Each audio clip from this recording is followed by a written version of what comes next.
Hello and welcome to Legend of Zeal, the podcast where we discuss, fantasize, and theorize all about movies, shows, music, and games. I'm Julian Nevarez, and today I'm here with my older brother, Ty.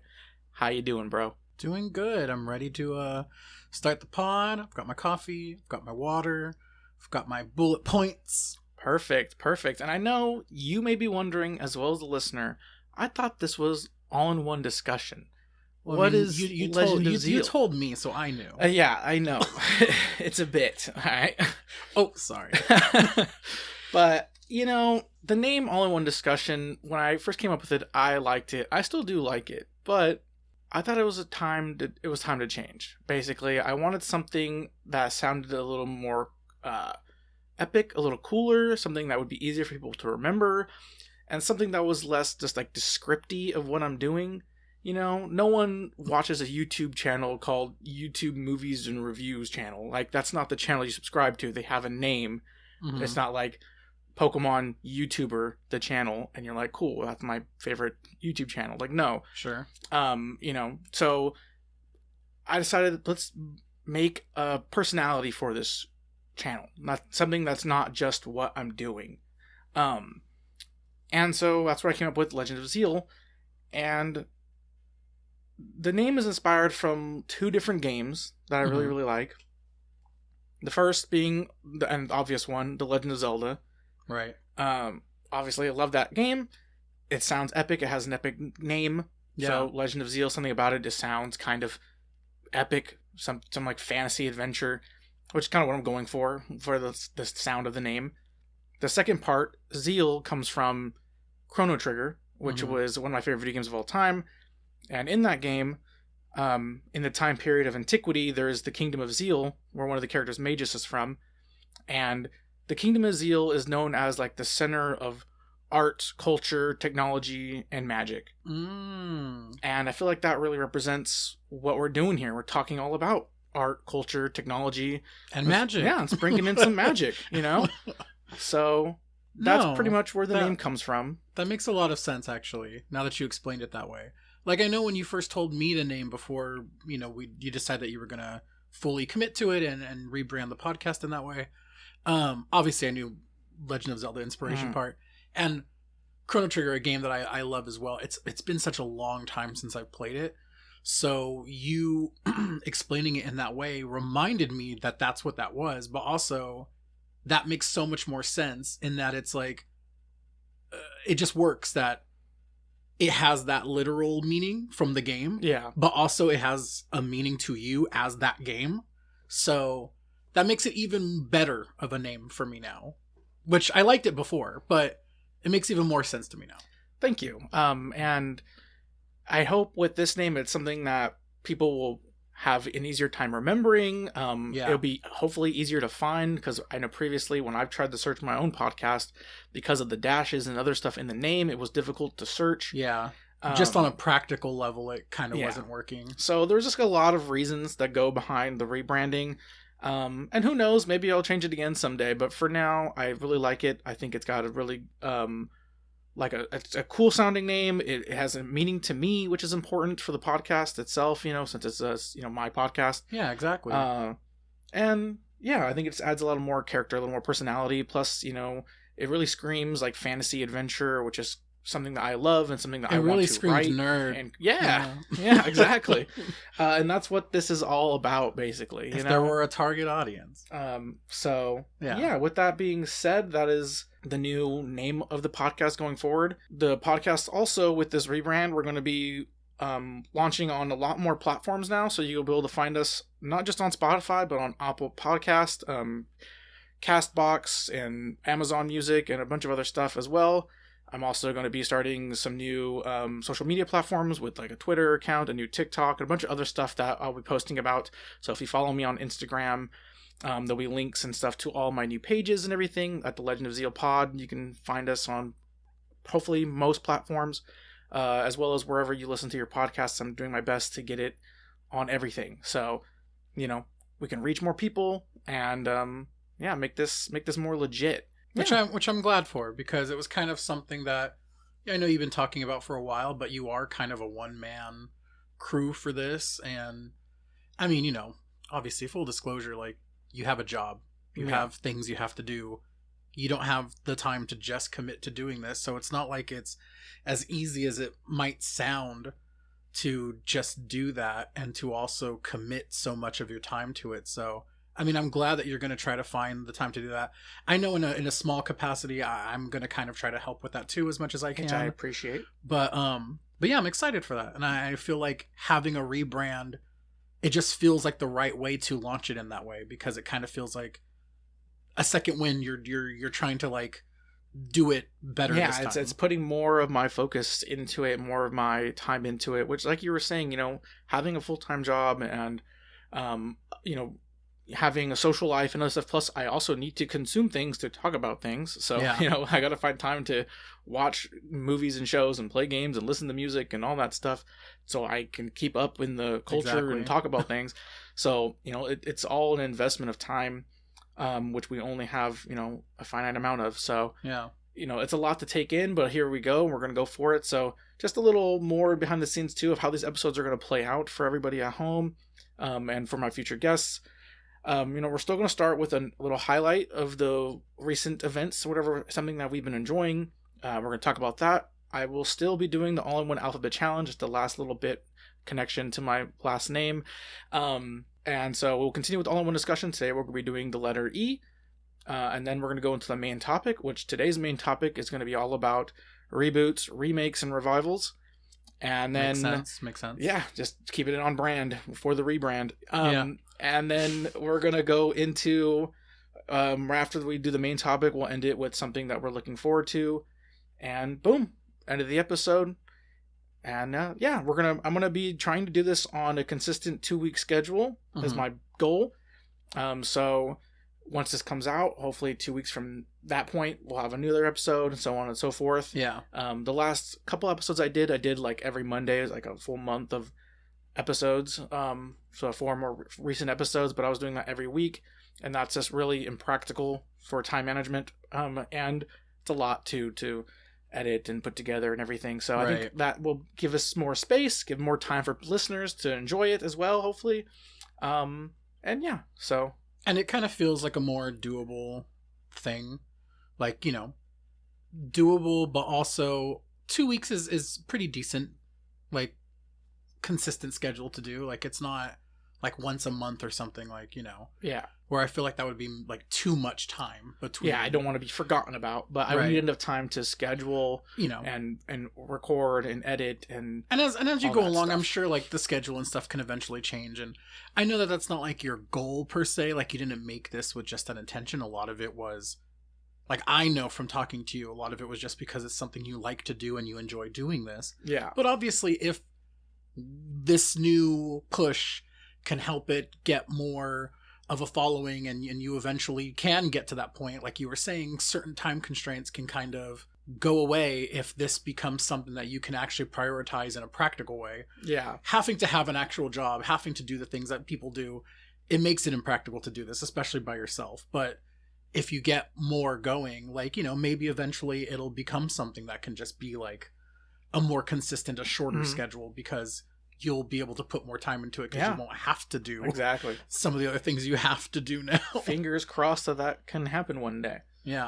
But but yeah, with that, I've done a lot of talking here about explaining all this behind the scenes and why the rebrand. So jumping into the first segment of the show, highlights of the week. Ty, take it away. What is something that you've been really enjoying lately? Actually, this is the perfect time to talk about it. I've really been enjoying the show we just talked about this morning, Alien Earth. It is an FX series. It's also on Hulu. It's from Noah Hawley, who did the Fargo series, and he did Legion, which I loved Legion too. I never actually finished Legion out, but that first season especially, like, really blew me away. I agree. And I really liked what he was doing with Fargo. And so I heard about the series before I knew he was involved. When I heard he was like the actual showrunner and creator and going to be one of the writers and directors and all that, I got way more excited, because I really liked the other shows and things that he's done. And yeah, the show has not been disappointing for me at all. I've really enjoyed it. I really love... If there was something that I kind of could complain about with Alien in general, is that I do kind of feel like, as much as I enjoyed Alien Romulus, as much as, you know, and I enjoyed it for what it was. A problem, and it's funny because we're talking about reboots and all that, and this kind of is part of that, even though I wasn't even thinking about it like that. But one of my issues with that type of thing is you'll get people who will make something and they feel like they have to pay direct homage to moments or scenes or things, do all these callbacks, do all this fan servicey stuff. I understand some of it is kind of fun, but then there's certain things that they do where it just feels like an obligation. It doesn't organically fit in, or it just kind of feels like you're retreading, like you're just doing stuff that's been done before. Like forced fan service. That, but also just on a story level, sometimes I feel like a lot of these things just, they essentially tell the same story again. Yeah. Just a little bit differently with a different cast, or they, you know, throw in a couple cool new sequences, but you're essentially just getting the same thing. One of the things I've actually enjoyed about this series is that it definitely pays direct homage to the original, and in the timeline it takes place closer to that, in the timeline of the franchise where the show takes place, chronologically. But also it has sort of fan servicey stuff, but like it's sprinkled in. It feels organic to the story that it's telling, but so much of the story is new, and building a bigger world. We don't often see Earth in the Alien movies. Actually, I'm not even sure we see Earth at all. I don't know. Maybe I'm forgetting something, or I just haven't seen certain movies in a long time. I haven't seen enough to tell you that, so I don't know. But there's a lot more time obviously spent on Earth, and more time with these companies like Weyland-Yutani, and in this it introduces a new company, Prodigy, that's like a main company competing with them in terms of technology and synthetics, and introducing a new concept of the synthetics, but also new alien species. Like there's the xenomorphs, but then there are also these new aliens that I don't want to ruin, but like there's just new things they're introducing, and they're broadening the world in a way that's interesting to me, and also is starting in the series where we're at now, because we're like on episode 5 or 6, I think is where we're at. It's starting to get more character driven and character based, but like naturally expanding the world, and that's at the same time. I think that's all stuff that you really aim for. One, when you're making a series, I think the thing that really draws people in the most is if you are focusing on having good series, good characters. I mean, right? You can have an interesting like premise, but if your characters are boring, then who cares? So that's obviously huge. But I think a big thing with existing series like this is taking that world that people know and expanding it and broadening it, like you're saying, and like fleshing it out and exploring new aspects of it and bringing in new aspects of it. If done right, can like revitalize the whole franchise and spin off to other newer projects and newer things and expand the world. So that's like definitely a great way to approach it. I've only watched the first episode at this point, and I liked it, and I need to watch more. I just haven't had a lot of time to sit down and watch it yet. I haven't prioritized Alien Earth yet, but I do plan to catch up on the series at some point. But I have enjoyed that first episode. I mean, even from that first episode, of course it's going to do things that you sort of have to do, because if you're going to make a show that's about Alien, well, you kind of have to have some of the signature things from the series in it. And again, like Weyland-Yutani as a company is like a big important thing, and that's still a big part of it. The xenomorph plays a big role in those first few episodes especially, but a more interesting role now in these more recent episodes, and what they're doing with that and how they communicate. Even they introduce a character who might be able to understand them and maybe even learn how to speak their language maybe, and that's fascinating and different. But like I said, there's aesthetically speaking, in that first episode especially, you see one of the ships and it's really going for that same 70s look and feel of the technology and things like that. But then you get these companies and you see what they're doing there, and it has a slightly different aesthetic. There's parts of it that kind of recall Prometheus a little bit. Like Prometheus is still important sort of to this franchise and what they're doing. So it's taking the right bits and pieces of things and iconography that you need for this franchise, but not just repeating the same things that they've done before and the same sequences and the same sort of arcs that we've seen. It's like I said, it's using it to build out the world even bigger. So I'm really digging it, and I really have been enjoying it. And it's become a thing now where every Tuesday, because it drops every Tuesday like at 5 p.m. or something is when the new episodes come out. every Tuesday I'm like ready to go watch it as soon as I'm done having dinner. Something I just thought of right now, you were talking about it, and I thought it's just interesting to think about. Alien, obviously such a huge like franchise at this point, and big thing, as well as Predator, and even had the Alien versus Predator, and it's just interesting how big they're both are. Like they're both kind of having a resurgence. Yeah. And it's exploring newer things. I haven't watched a lot of those movies in general, and including the newer stuff, like that much, either Predator or Alien stuff, to be honest. But like I did want to watch. It's stuff that I grew up with. But like I wanted to watch like that newer movie Prey. I heard was really, really good. Oh yeah, you should check Prey out for sure. And then now they're doing like this other like Dune looking Predator movie. Prey Badlands, or not Prey, Predator Badlands. Yeah, and so they're having this whole new like resurgence themselves, and now we have Alien. I feel like I've seen the original Alien at some point in my youth. I don't remember. I've seen Prometheus. That's like the only thing from it I think I actually remember.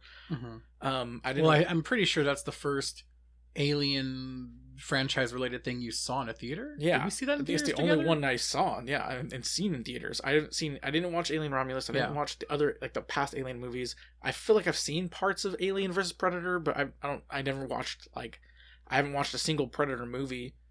Controversial hot take. You don't need to deal with the Alien Predator crossovers. Yeah. However, I do actually, not you mention that, I kind of think they're maybe building up to doing another one, because Predator Badlands, obviously one of the things that people noticed from the trailer was that the Elle Fanning character is an android, and she's a Weyland-Yutani android. So she's from the Alien franchise. Oh, interesting. It would make sense that they're trying to build to like a bigger universe with the whole. They're definitely keeping them connected. Yeah, cinematic universes being a big thing in recent times. It would make sense that they would want to have some sort of crossover at some point. But if they are doing that, I will say I really like the way their approach to doing it right now, which is so far not really connecting. To maybe one day having it connect. I think it's going to feel a lot more organic, hopefully. Well, I think even fan-wise and also critically speaking, like Alien Earth is one of the better things that they've done in recent time in terms of the Alien franchise. And then with Predator, Prey was really great. They did that animated movie that I just watched recently. I wanted to watch it. Was it good? Killer of Killers. It's like 3 different stories involving predators. It's very cool. I want to watch that really bad too. Both of them are kind of having this moment of like having people involved who are actually injecting new things into it while being respectful of the original source and just trying to take it to new places. And that is really exciting that they're doing that with both of these, that I think if down the road they do decide to cross them over, I would be way more interested than I would have even thought of that like a couple years ago. I would have been like, I don't care to see an Alien versus Predator thing again. But now I kind of want to, because the people that were involved are doing such a great job that like I feel like they would do it well. Yeah, so I think that I really need to catch up on some of these things with this universe, because I like alien stuff, I like sci-fi stuff. Yeah. So catching up on those. I was thinking, I had a little brain blast. I think I've seen some sort of Predator movie that had like Topher Grace in it. Yeah, that was kind of one of the more recent ones. Yeah, I feel like it was not very good. I don't know. But I did. Yeah, I kind of remember that now. I think is he in the one where Adrian Brody's like the lead? I think maybe. That sounds familiar. I don't remember if that one's just called Predators or something like that. It felt like a kind of like a reboot-ish wannabe. Okay. I remember not really liking it that much. Yeah. That was like one of the few Predator movies I've actually seen. Yeah. But yeah, back to the topic though of those actual like, they're good things and that they've been doing in more recent years. Yeah. Definitely got my interest, and I need to like actually watch them, because I remember when Prey was coming out, I wanted to watch it. I just am terrible at watching things I want to watch. I've noticed. And then when the animated movie was coming out, it looked really cool, and I was like, oh, I need to make note of that. I made note of it. You should check it out, because it's only like 90 minutes, and it's essentially just 3 stories in different timelines. And like, Alien Earth has been I've heard nothing but really great things, and including from you right now. And then obviously the first episode, I did enjoy it quite a lot. So yeah, especially because, like I said, I don't remember a lot about the universe, so it's all very new and interesting to me just to learn about this universe. Yeah, and it's got great performances from the cast in Alien Earth. Essie Davis is in it. She was the lead actress from The Babadook, and oh gosh, Timothy Oliphant from Justified. He's in it. He plays an android of some sort. And then there's new people that I'm unfamiliar with who are like in the leads who I really like as well. Yeah, everybody's very, very good in this show too. So yeah, keep watching it. I think you'll like it. For me, it kind of keeps getting better and introducing new things that I'm really intrigued by. And I think the first few episodes are kind of trying to play a little more with the original alien concept, and that's where most of the xenomorph stuff happens. But as it goes on, it starts expanding it and introducing these new ideas and things with these characters, and that's where it's really starting to get more interesting to me, because I'm kind of seeing, I think I'm starting to see where they're going and what they're trying to do. But that's another thing I like about it, is they can go so many places, and I just like that they're actually trying to go places, because I just feel like so many things just haven't really been doing that. Like Alien Romulus, for how much I liked it aesthetically and everything, they're on a ship, there's face huggers, there's xenomorphs, they're trying to get off a ship. We've seen that. Yeah, like there's nothing like really new there. Concept. Yeah. So that what I like is just I like that it's doing something new. So, but anyways, that's what's good with me. Yeah. I thematically end up tying into the episode more than I even thought about, but like, yeah. And then what about you? My recent is a game which also kind of ties in and to both the E and a little bit of the remake situation here, but it's a game because it begins with E. It's called Rebrand Chronicles 100 Heroes. It's a JRPG. It came out last year by the studio called Rabbit and Bear Studio, I think is what it's called. Are they like kind of more of an indie studio? They are definitely more of an indie studio. This game got funded via Kickstarter. Oh, okay. But more importantly, the interesting thing is the developer is named Yoshitaka Murayama. Mm-hmm. And unfortunately, he passed away like 2 months before the game released. Oh, shit. That sucks. February. But he is like a legend known for the Suikoden series of RPGs. Oh, okay. Because when you said his name, I was like, for some reason, his name sounds kind of familiar, though. So he worked on those. He worked at Konami, and the Suikoden is known as like one of the best RPG series outside of Square Enix, who have like obviously the majority of RPGs under their belt, but like non-Square stuff, and even including Square stuff, Suikoden, especially Suikoden 2, is looked at as one of the best like RPGs. Mm-hmm. And it sounds very interesting. One that I've never played, but that series. Was it because, what was the first one on? Like PlayStation, I think, like the original PlayStation. Was it? Okay. I feel like there was some on like Sega. It might have been on a Sega, like Sega Saturn or something. I don't know. But I remember hearing a great deal about it, and I unfortunately never actually played those. But now that you've reminded me of them, now I'm kind of like, I kind of want to go back and play those. Yeah, so this game, it's people call it basically like a spiritual successor to the Suikoden series, obviously being created by the lead developer and some other people as well that worked on it originally, the original series. It has a lot of aspects that are similar to the game and things that I really like, so I'm sure I would love the Suikoden games. But so you have like, eventually you'll build like, you can recruit 100+ characters to your party. Some of them join like in more of a support role at this like base, this castle that you can go and you can build up and stuff throughout the game. But you get like there's going to be like over 40 playable party members. You have a team of 6, and I love having like a multitude of people to choose from. It does get difficult sometimes to choose because there's so many I like, but I love having the option of different characters with different aesthetics.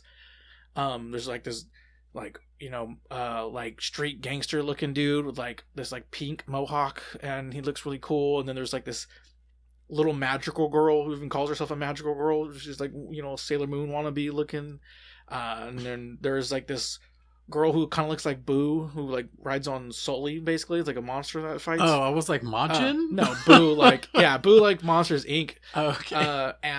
And there's a bunch of weird creative characters. There's like this really fun like kangaroo guy with an Australian accent, like an eye patch. Of course. And he fights with like a super big sword.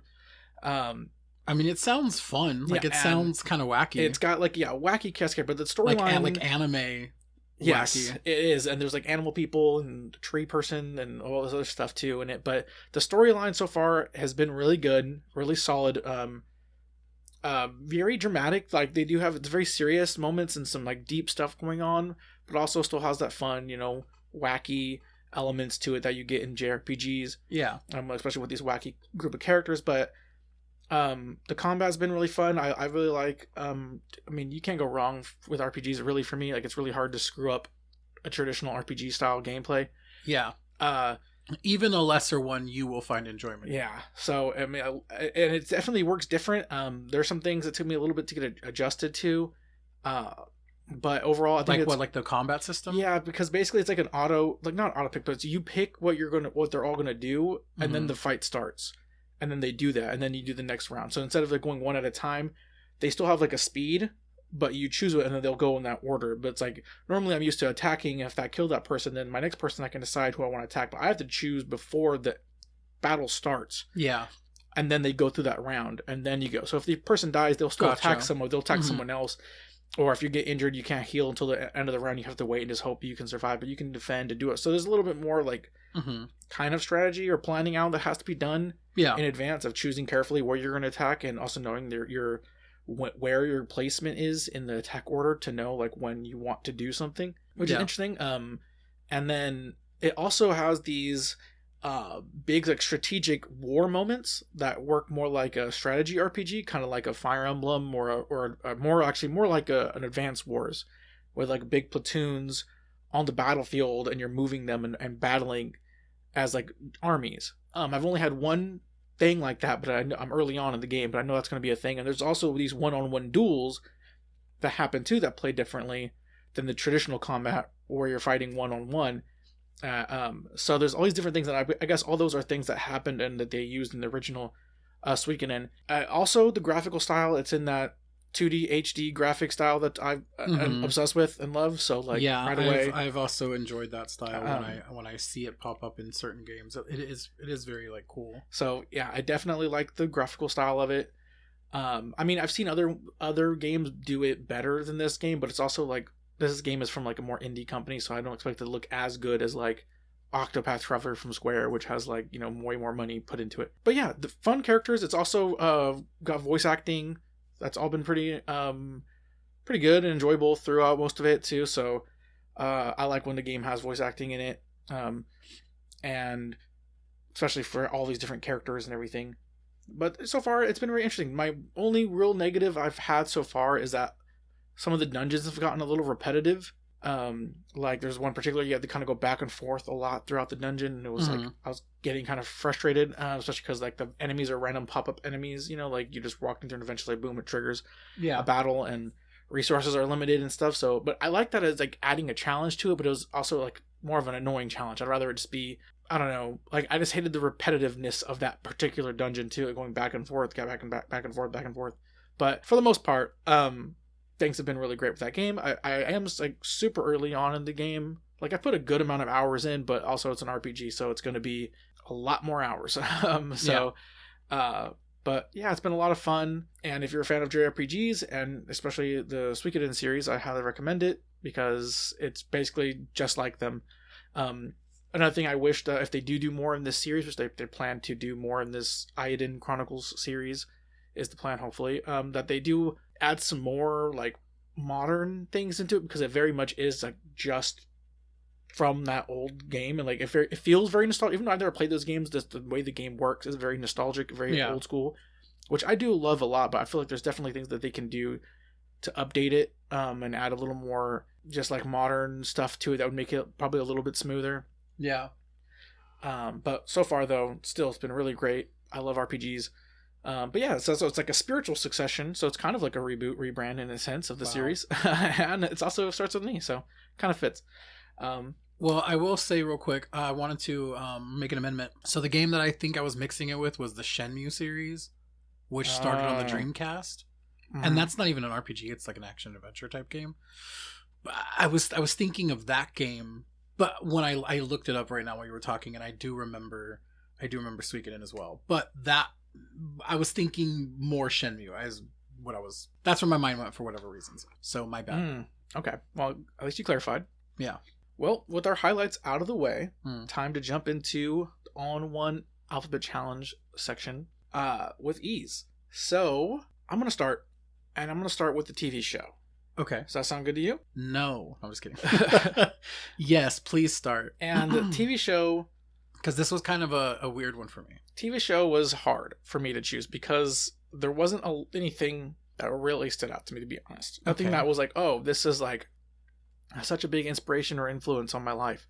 Sure. And so I basically brought it down to 2. And so I'm probably going to talk about both of them a little bit here. But the main one, the one that I ended up picking, is Ed, Edd, and Eddy. Okay. From Cartoon Network. Makes actually a lot of sense.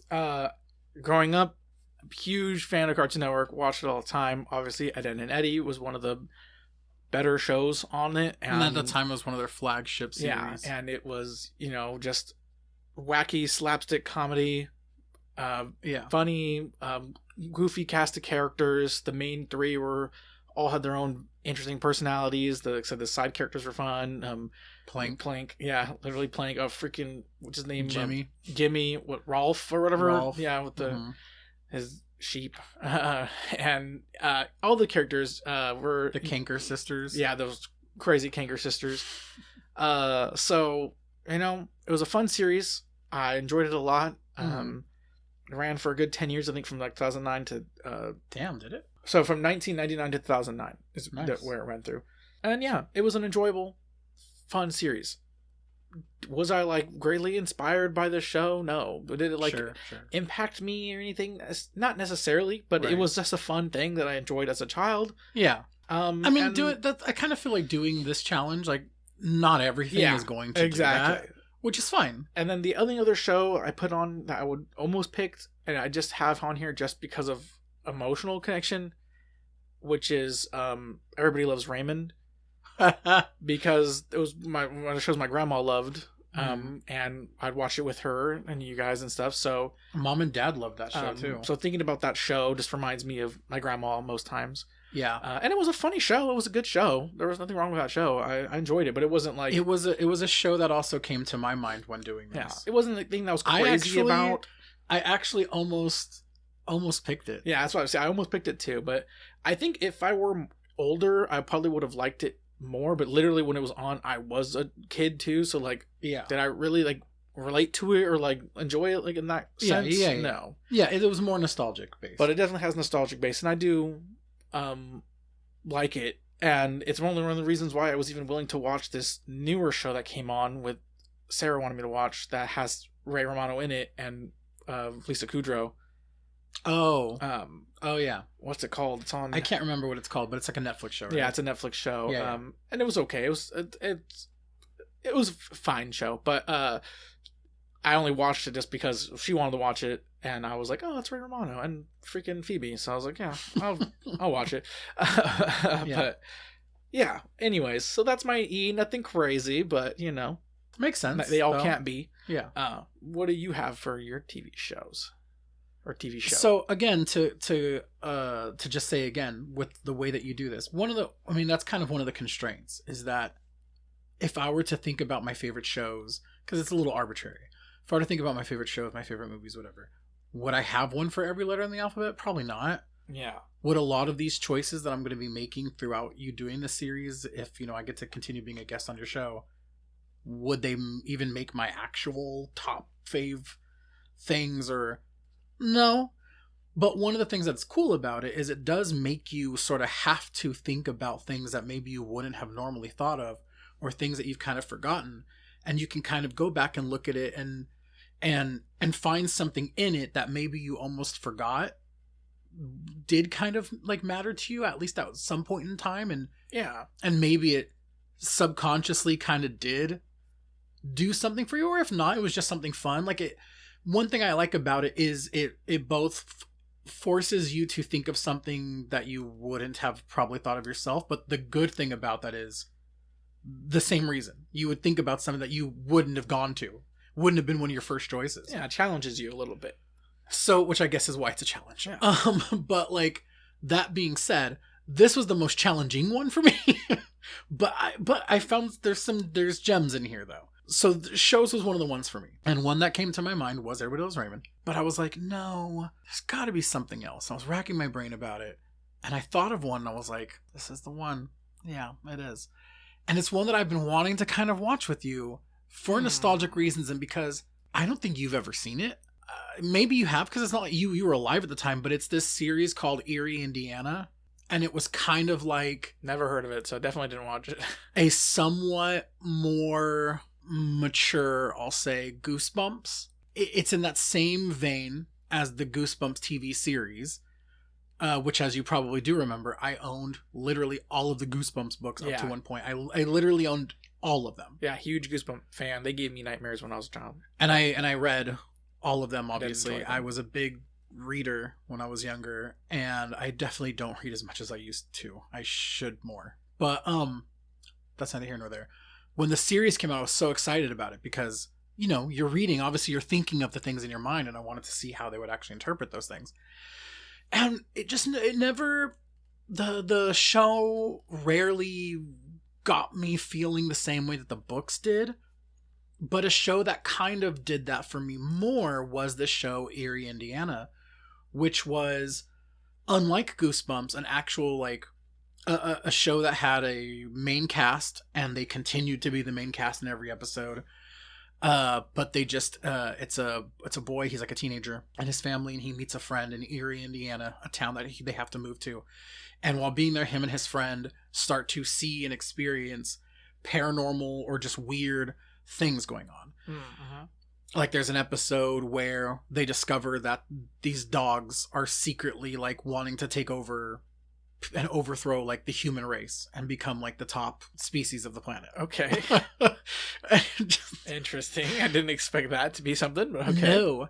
One of the episodes that really did stay with me, though, and that I think about a lot, it's called Heart on a Chain. And the main character, there's somebody at his school that he meets. They both have a crush on the same girl. She has a medical issue and she needs, like, a heart transplant. The other kid that has a crush on her as well, that boy dies in, like, some sort of an accident. And when he dies, they end up being able to use his heart for the heart transplant. And the girl starts acting different. And he starts to wonder, the main character, if she just has his, like, heart in the transplant, or if somehow, like, his spirit is now in her body. And, like, essentially she's that guy now. And so there would be episodes that were kind of like that. Like, it, for all the jokiness and stuff of it, it did kind of have a slightly more serious tone at times. And it did lean into kind of the spookiness a little more seriously. And this was pre-Buffy. Like, this show, it only lasted for, like, 2-3 seasons or something. And it was from, like, 91 to 93. Okay, yeah. So at the time when I was watching it, I was like 6. Yeah, so I was like, 7. So I wasn't born. No, but it re-aired later on, like, Fox Kids. They started airing it as part of their Saturday morning thing, which is when I rewatched it. And that was when Buffy had already started and was becoming a thing that I was watching. And you were very young, but yes, I wasn't sure if maybe you remember any of it from them. But anyways, it's not necessarily a show, obviously, that I would say, like, inspired me in some major way, but it was a show that I grabbed onto everything that was, like, paranormal or weird, or, like, I've always just liked the idea of something beyond just the normal. Maybe I'm just bored with normal life. So I love to think of things beyond our understanding. And you know, from my childhood especially, I always wanted to go on adventure. I always wanted to, like, seek that, and especially paranormal stuff.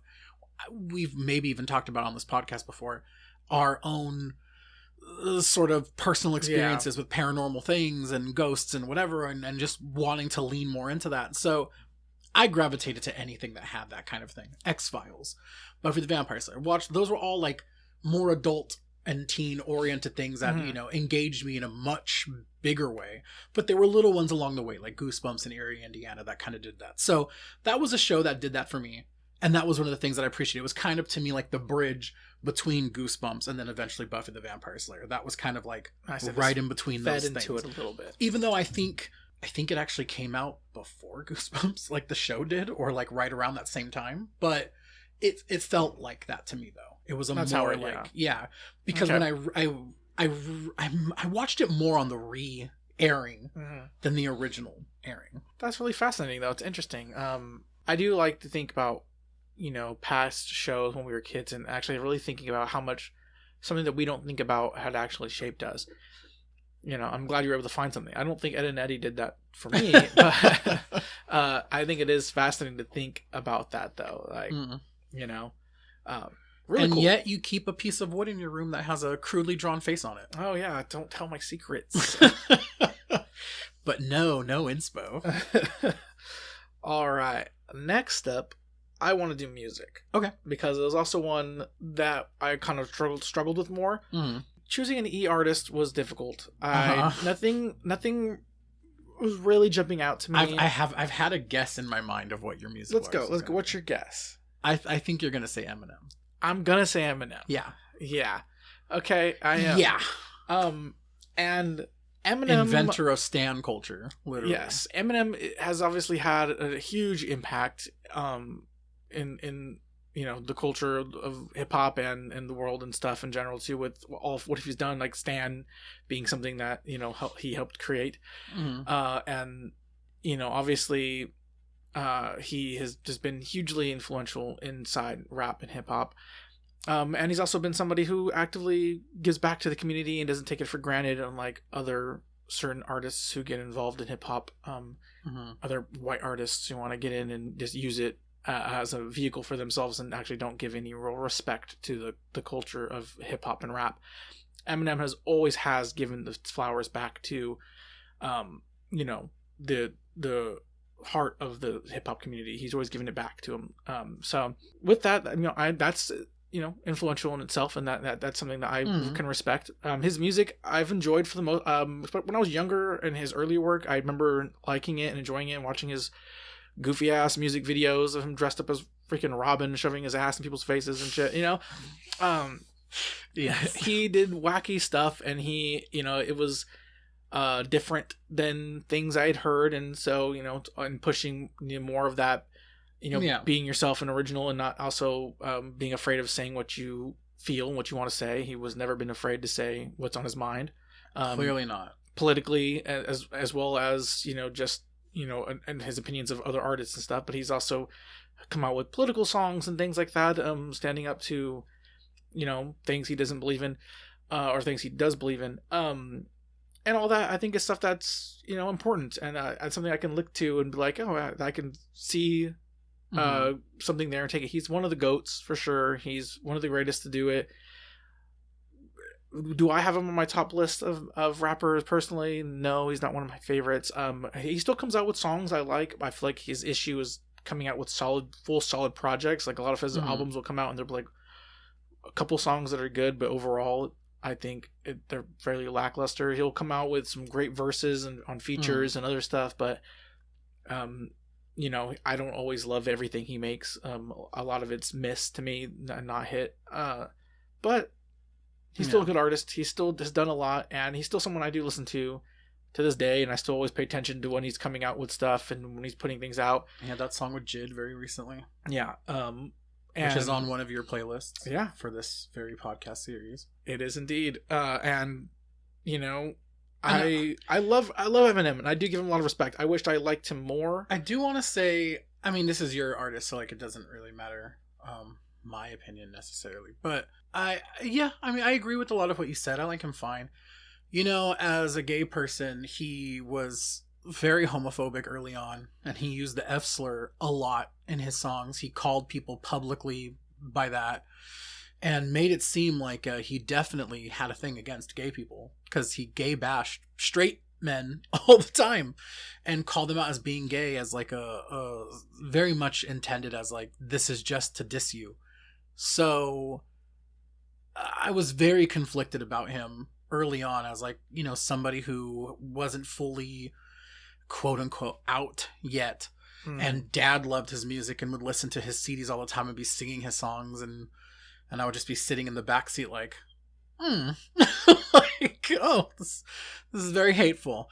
And since then he has backtracked on a lot of that, and he's tried to walk a lot of that back, and but I would be remiss as as a queer person to not mention that stuff I didn't love. But I do think he has since then, if not blatantly apologized or anything for any of that, he has at least made it known that those aren't really his views anymore, and he's maybe not homophobic, and that was just kind of part of the culture at the time. And since then he hasn't said anything, where recently we just had Snoop Dogg say some stupid shit, so at least he hasn't done that. He's kept to what he said of that's not how he really feels. So yeah, I think I will allow a product of its time moment for that. But I just felt like I should mention. And I appreciate that, and I respect that. And at the time too, when I was younger, a lot of that stuff didn't connect to me, right? That I didn't realize what was being said or how hurtful or harmful any of that stuff was. It was used a lot around me in real life as well as in music and stuff, unfortunately. Right. Yeah. I don't think that any of that excuses people's behaviors. But I do want to use it as an example of good, to say that somebody can have done that and been that, and make amends and attempt to grow and change, right, and learn and not go back on their word. So to my knowledge, he hasn't used any of that kind of language or anything since he has said that, and he has actually if not fully advocated for, but maybe he actually has literally done that. But I mean, I know he has spoken out to say that that's not his stance on things, and that's not how he feels. He's not homophobic. He supports gay marriage or whatever. So I mean, it's just, but I think that's another example of somebody who can have those kinds of views though and grow from it. So I think that's just another thing in a positive column to say for him. Yeah, I can agree with that. And and that being said, I don't love all of his music either. Yeah. He's somebody who he was huge almost immediately. As soon as he dropped, he had the backing of Dr. Dre. Yes. And Dr. Dre was pushing him. And he had that whole crew, and he was instantly just huge. He was he was a phenomenon, and his influence, like I said, is obviously huge. I mean, as a gay person, I would also have to say that I don't appreciate the way he came from a girl's. He said a lot of terrible things about Britney Spears and Christina Aguilera. And he definitely did. And again, these were very much product of the time type stuff. He was pretty young when he started. He was obviously his early 20s or something. And he was trying to be that person though. He wanted to be the shit stirrer. He wanted to be the anti pop establishment that was popular. He wanted to say stuff to he was trying to provoke and trying to do those what things. Tyler the Creator started off doing, Right. He started with a lot of weird fucking unnecessary vulgar shit. Yeah. Which he earned by being a member of this community. So I will allow it from a bisexual king. I mean, yeah, about the time he wasn't out. Sure. To us. Yeah. But maybe he knew where he was. So I'm sure he knew where he was. But with the Eminem of it all, he also he is. What I'm saying is, if Eminem sucks some dick, I'd be like, okay, feel free. Say what you want. But Eminem's influence is huge. Obviously, he brought in 50 Cent, right? Was someone he introduced to hip hop. Not introduced to hip hop, but G Unit. Yeah, brought them into to his record label and stuff, and then. He's also had a lot of famous disses in history, destroying careers like he did to Ja Rule, and he also ended MGK where he switched genres. So yeah, Eminem's done a lot. He's got and he very much fits that bill. Even if he's not somebody who's necessarily been inspiring for you as a figure, he's huge. Though. And obviously with that, I think there is definitely some sort of influence in me. I'm a huge hip hop person, and I love rap and all that. So. He's definitely been involved, and also something that you compare other rappers to, or white rappers to, especially if anybody else can even get close to that. Nobody really has. Yeah. And as a film person, he has one of my favorite Oscar wins for original song. Love the song he did for 8 Mile. I still quote that song all the time. Yeah. Great song. Yeah, it is. It's a great song. And actually 8 Mile is a pretty good film. Mm-hmm. Which is basically a biopic about himself where he plays himself with the late Brittany Murphy and Anthony Mackie. And yes, a very early role for Anthony Mackie. Mekhi Phifer, Kim Basinger is his mom. But yeah, that's the song that he did for that, Lose Yourself. Mm-hmm. Like, that's one of his most popular songs. And I think one of his best songs, period. Yeah. But yeah, like one of the few rap songs to win in the category, and to me, deservingly so. I think it's a great song, and a great song in that movie. And before I pass the torch to you to hear about your musical artist, the other one I almost picked was literally solely for one singular song from this artist, and it's Empire of the Sun. Random. And the song is Walking on a Dream. It's because that was such a big song, and it was also a big song for me. I had that song and that album even actually on a playlist, and it was also repeatedly played at my job during closing and stuff. I had a manager that was like obsessed with that song and played all the time, that and like Electric Feel. And yeah, just the song, big song, love that song, but that's not enough for them to be here, really. And I wouldn't have expected that. But it's just like, that was the only other one that was even close to me. Fair. But yeah, anyways, thought I'd shout out to them and that song. But so mine would be again, this was a tough one all around for me. This was actually one of the first ones that came to my mind, though, and I kind of went through a bunch of things to try to think of if there was anything more I could, any other artists that I would put instead, and no, and so I'm actually fine with this choice, though, because yeah, they actually kind of fit the bill more than I would have thought, and because again, it kind of made me think about it and be like, no, they kind of deserve it. They're the female R&B group En Vogue. They are one of the biggest female groups of all time. Recently Billboard had named them like the third biggest girl group of the past 25 years. Definitely TLC was higher, and Destiny's Child was I've heard the name. I don't know any songs off top, so let's they had that song with Salt and Pepper, What a Man. Oh, okay, yeah. What a man, what a man, what a man, what a man. Yeah. They also have, they were nominated for a Grammy for rock performance for Free Your Mind, which is like, free your mind, the rest will follow. If I played the song, you might know it. I might anyway, know but they had like Don't Let Go, which I think you'll also know, and it's on like the Set It Off movie soundtrack, which I love that movie. Never Gonna Get It, My Lovin', well, it's My Lovin', Never Gonna Get It, actually. Never gonna get it, never gonna get it, never gonna get it. Wow, wow, wow, wow. And if you're listening to this like me and you're like, what are these songs? Who is this person? Check out our playlist dedicated to there's gonna be a lot of songs on there. There's gonna be a lot of songs on there. Check it out. You know, giving him something he can feel, hold on. There's a lot of songs that they have that were huge hits at the time and that have endured through now. Like, a lot of people still sample their songs. What time were they around? They started in the late 80s, but they were most popular in the 90s. Okay. And yeah, they had a lot of hits. They had 7 Grammy nominations. They won several like MTV Music Video Awards, American Music Awards. Yeah, Billboard named them the third biggest girl group of the last 25 years. Nice. The only people above them, like I said, were TLC and Destiny's Child. Which makes sense. Yeah, and they were very influential, obviously, to artists like Destiny's Child. Like, you know, a lot of the records they broke were like the previous record holders were like the Supremes, which is what, you know, Diana Ross was from, like, from way back when. So it's like, in the 90s especially, they were really huge to that era, and R&B girl groups specifically, but kind of like, you know, things that like, other R&B artists of their time had kind of done, like Tina Turner, where she was actually more rock than anything. Like they had some songs that kind of had a rock feel to them a little bit. Mixed in, you know, R&B, you know, rhythm and blues. There is kind of already like a rock element to it, but like hip hop culture was becoming bigger in the time, so they were working with that. Like Salt and Pepper is a female rap group, and they had songs with them.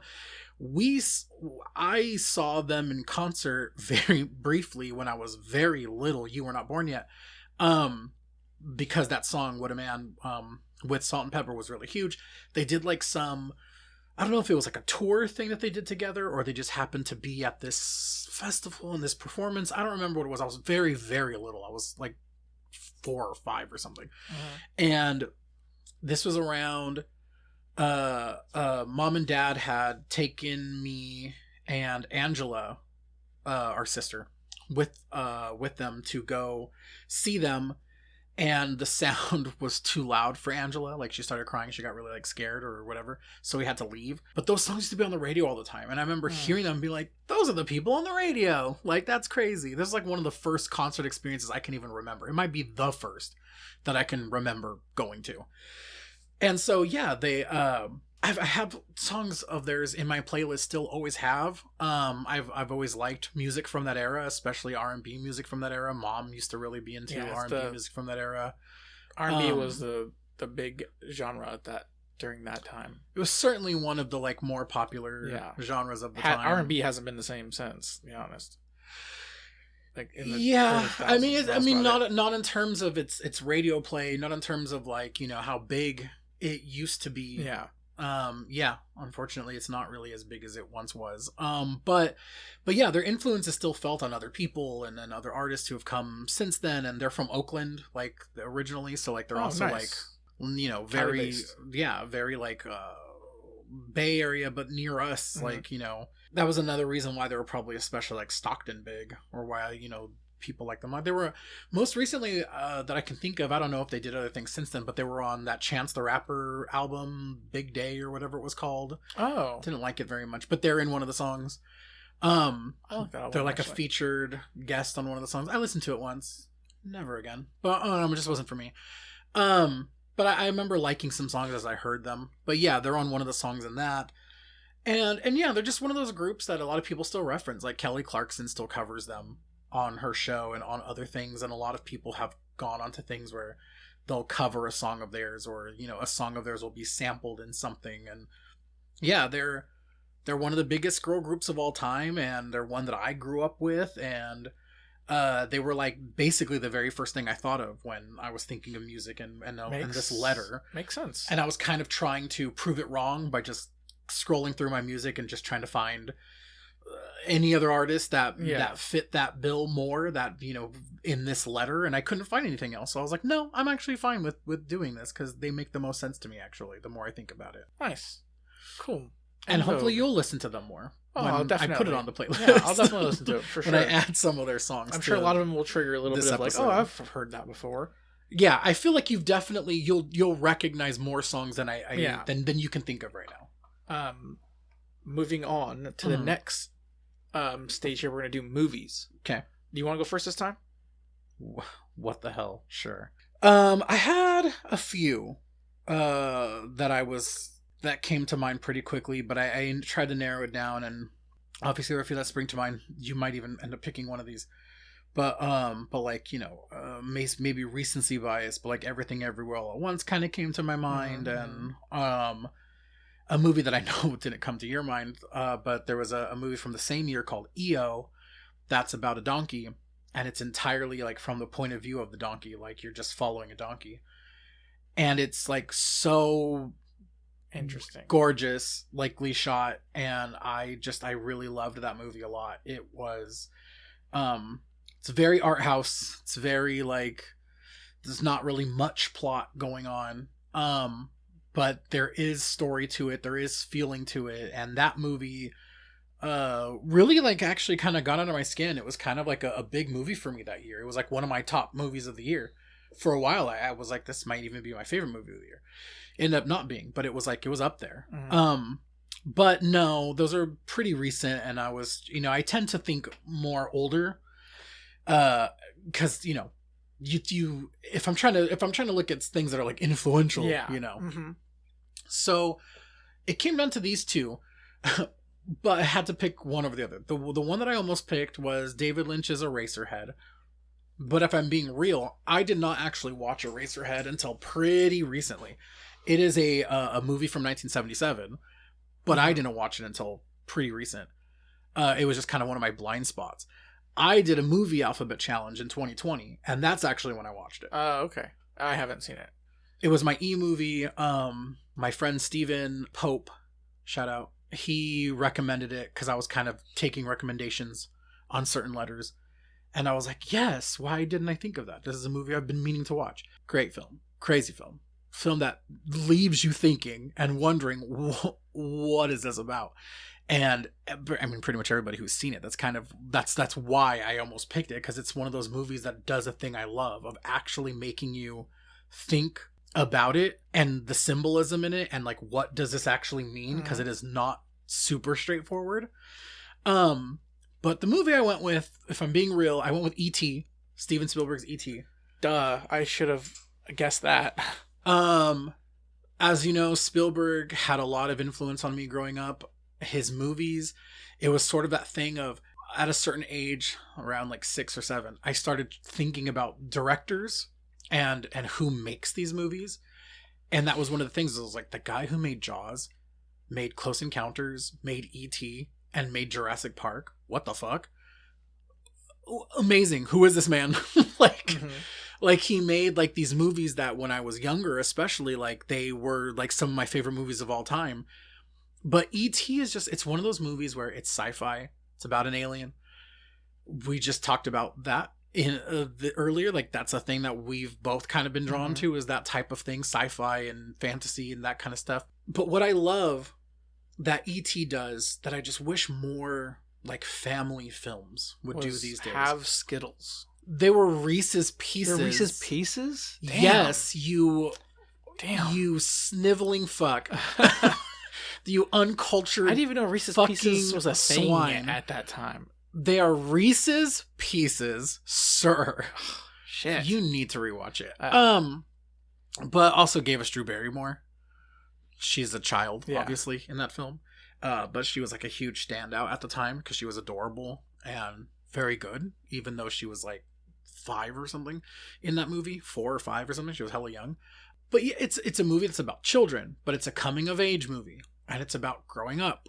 And it has all these... Real quick, because you were in the middle of saying something, and I interrupted you with my Skittles nonsense. You did. But you were talking about wishing movies... Oh, well, no, but this is building to that. Oh, okay. I wish, like, more family films would take the time, though, to make it actually, like, have real stakes and allow kids to feel danger, to be a little scared, to have wonder and excitement, but also fear and sadness. Like, the movie's very sad, and it's also dark, and it's a little scary, and the kids aren't always just okay. Like, they have actual stakes involved, and I just don't feel like enough family films, like, I feel like people are afraid to let their kids watch something that, you know, will make them sad, will make them scared, like emotions that people want to keep their kids from having, when it's like they're gonna have a fucking ton of it as adults.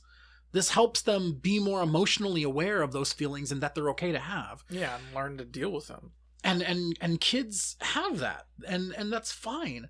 Like, I grew up with so many more movies, I feel like, back then that did that way more often. And this was a movie that was like that. Yes, it has like these really nostalgic images. Obviously, the Amblin logo for Spielberg is, you know, E.T. and Elliot on the bike flying over the moon. Like, that is still the logo for Spielberg's Amblin Entertainment.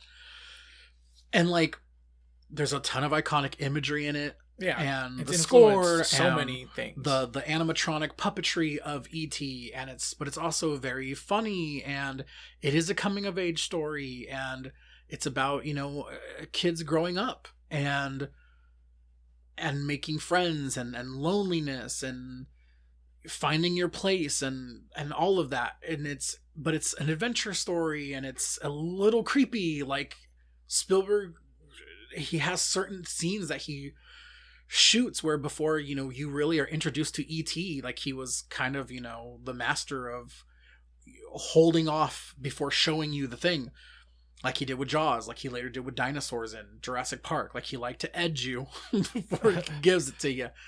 And yeah, I just remember like that moment of Elliot finally meeting E.T. Like, you just hear noises and you see things, and he thinks there's something outside, and he's gonna go investigate it and find it, and it's a little creepy, it's a little scary. And even people who do meet E.T. eventually, like, they're still scared of him. They're like, ugh! Like, he's off-putting looking. He's a alien creature, but he's a little cute in an ugly way. He's not like adorable looking. You don't look at E.T. and immediately go, oh, what a cuddly, cute creature. Like, no, he's kind of ugly and off-putting. He's this little fucking weirdly shaped thing. Yeah.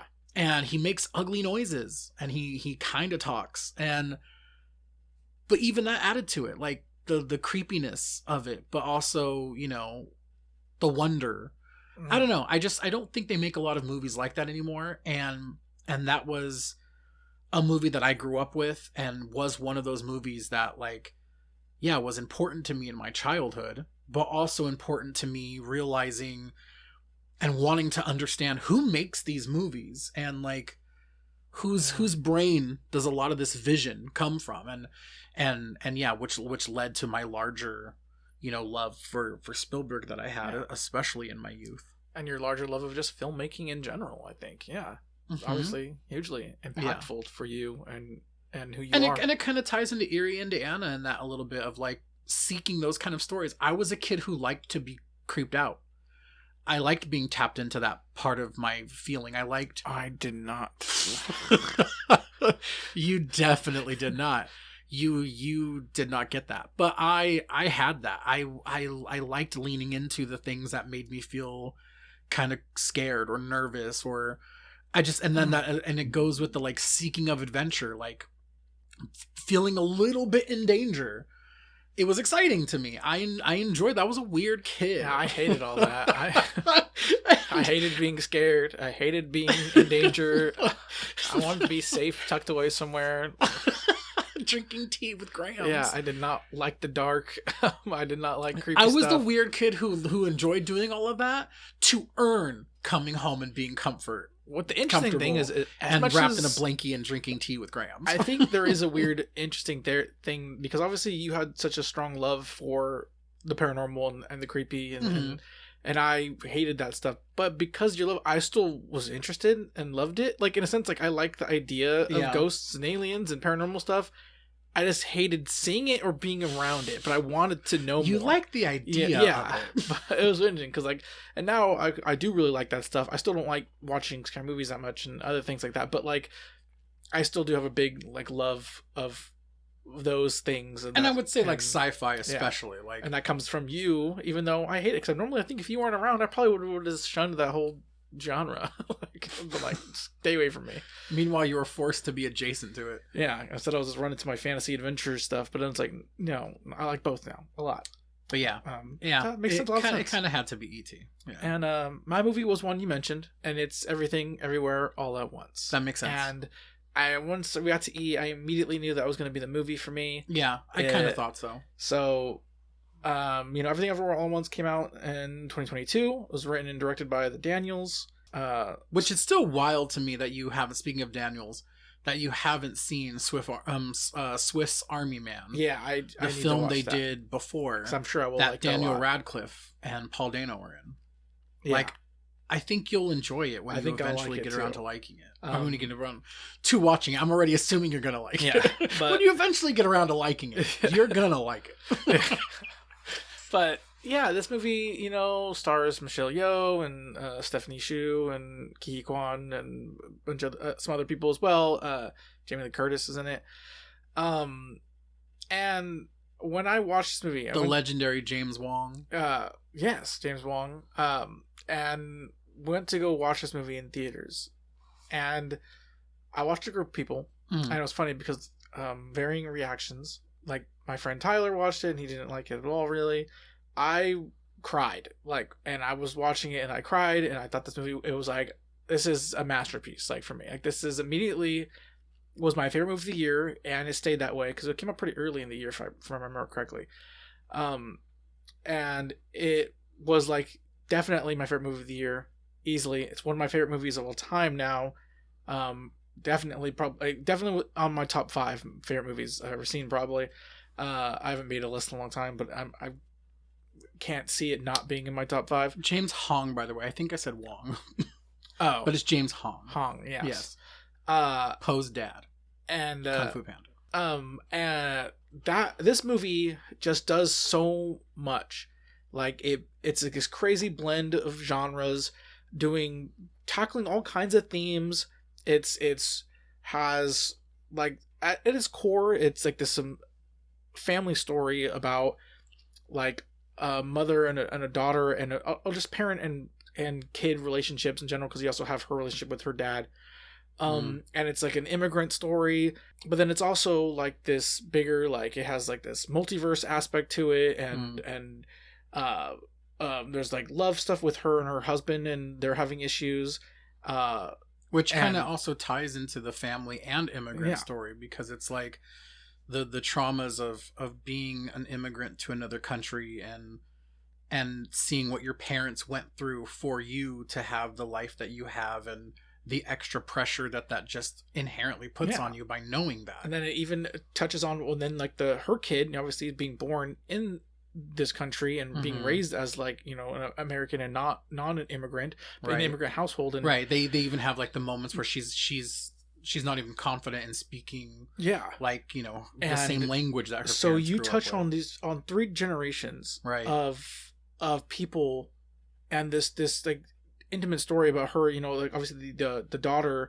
is also a lesbian, and she is like scared that her family's not going to accept her or like be as accepting as she wants, and her relationship strained there because they have these strict rules in their family, and obviously like especially with her relationship with her grandfather is like, you know, very strained there, because she's like, she's never going to understand or accept this, and the mom knows that. So there's a whole lot of like interesting little dynamics there going on, and that touch on a lot of things that can connect to a lot of different people, but it's also wrapped into this crazy multi-dimensional movie that travels through a bunch of different multiverses with crazy action and crazy comedy, and just so much other stuff in there. But it's also, like I said, at its core, it's like this deep personal story that I connected. I remember crying, thinking like there's literally just like 2 rocks on a screen with dialogue boxes, but somehow I'm crying at this scene.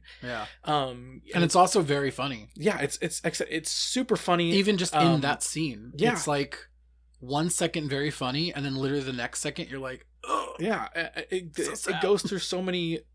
There's multiple times where I've teared up and cried throughout the movie.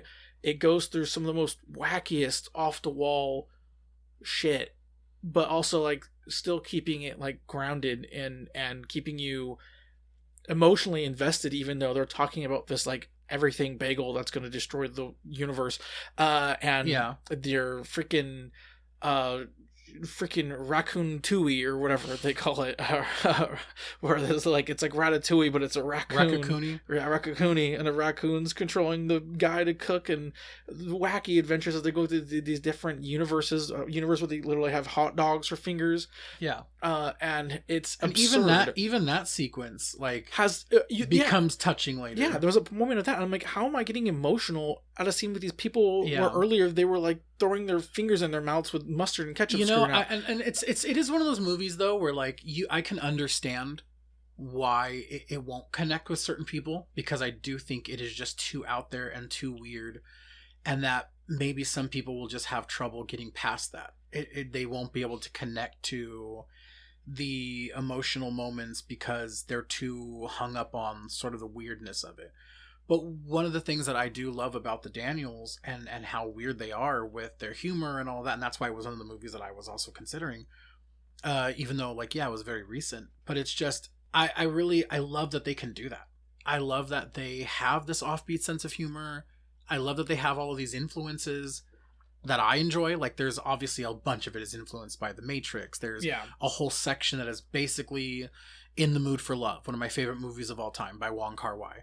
And who Ki-hee Kwan actually used to work for Wong Kar-wai when he wasn't acting. He like worked for him like on the technical side of things. Oh, nice. That's how Ki-hee Kwan was staying in the industry when he wasn't getting acting jobs. He worked with him for a while.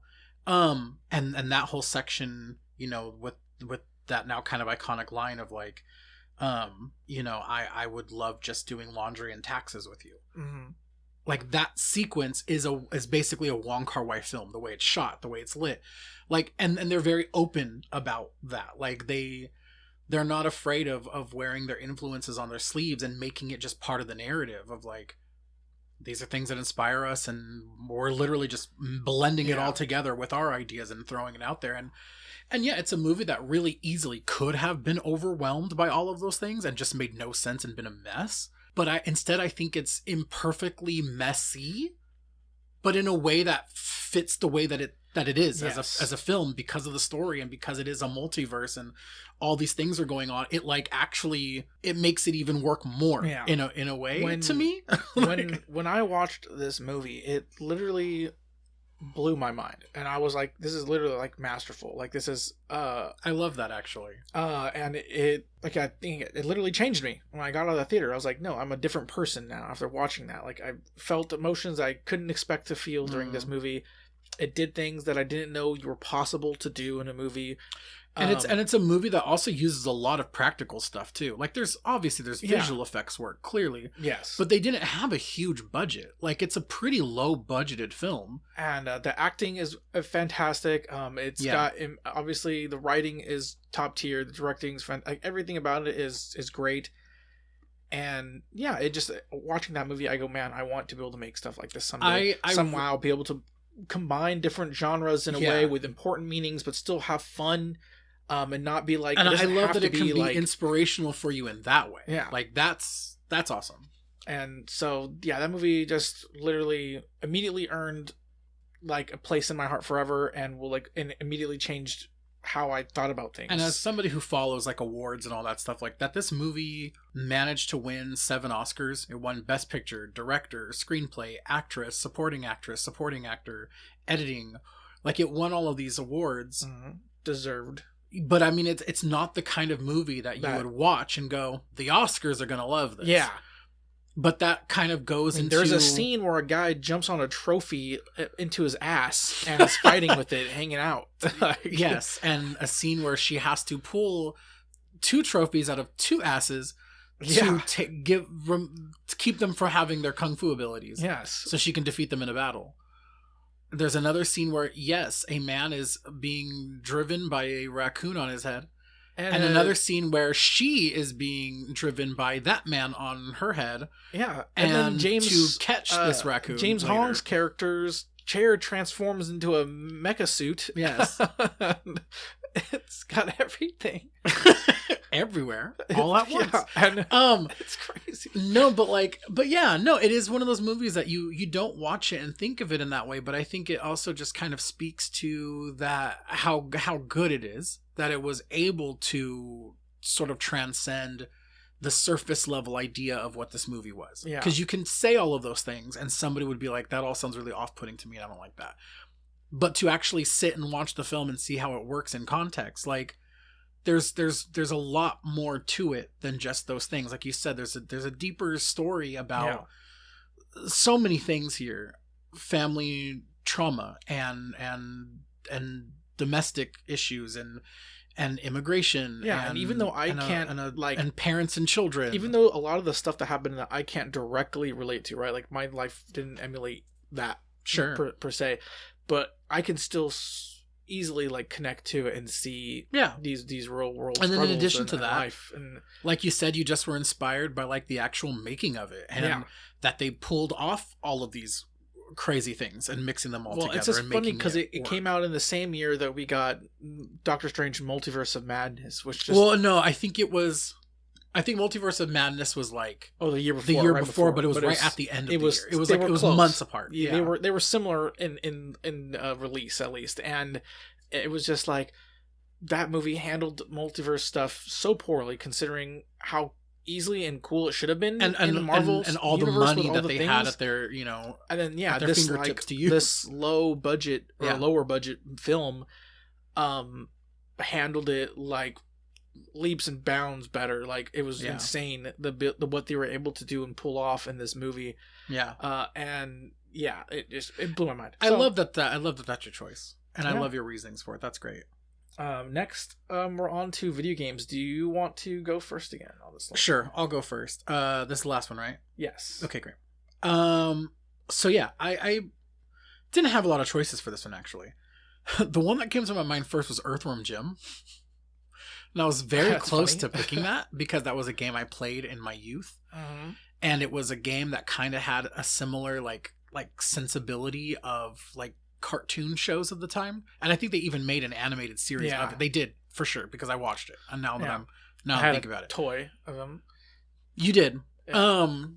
But no, the one that actually is the real answer And the only answer is Eternal Darkness, Sanity's Requiem from the GameCube. That makes a lot of sense, especially for you. Which was again.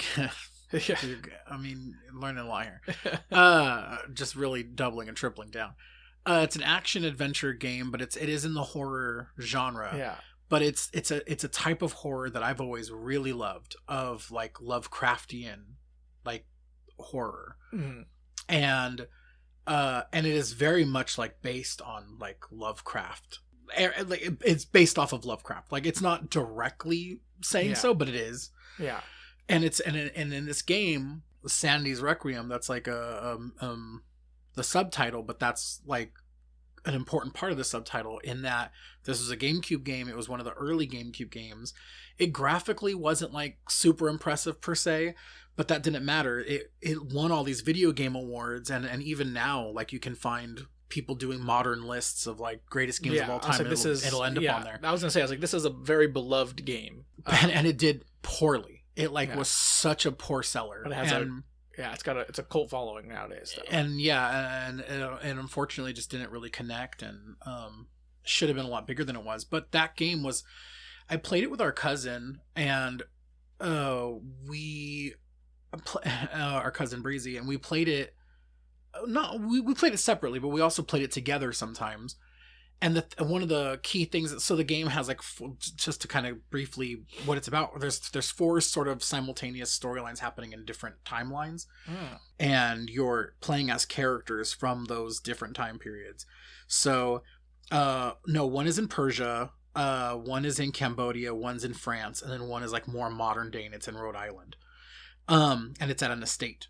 And you're playing as a main character in each of those areas, and you're sort of going against these, you're investigating these places, and you're coming up against Lovecraftian horror along the way, and getting mentally affected by it. But as your character gets mentally affected by it, the game, it was like, to my knowledge, the first game to actually take advantage of a console and reading the console and using it against the player.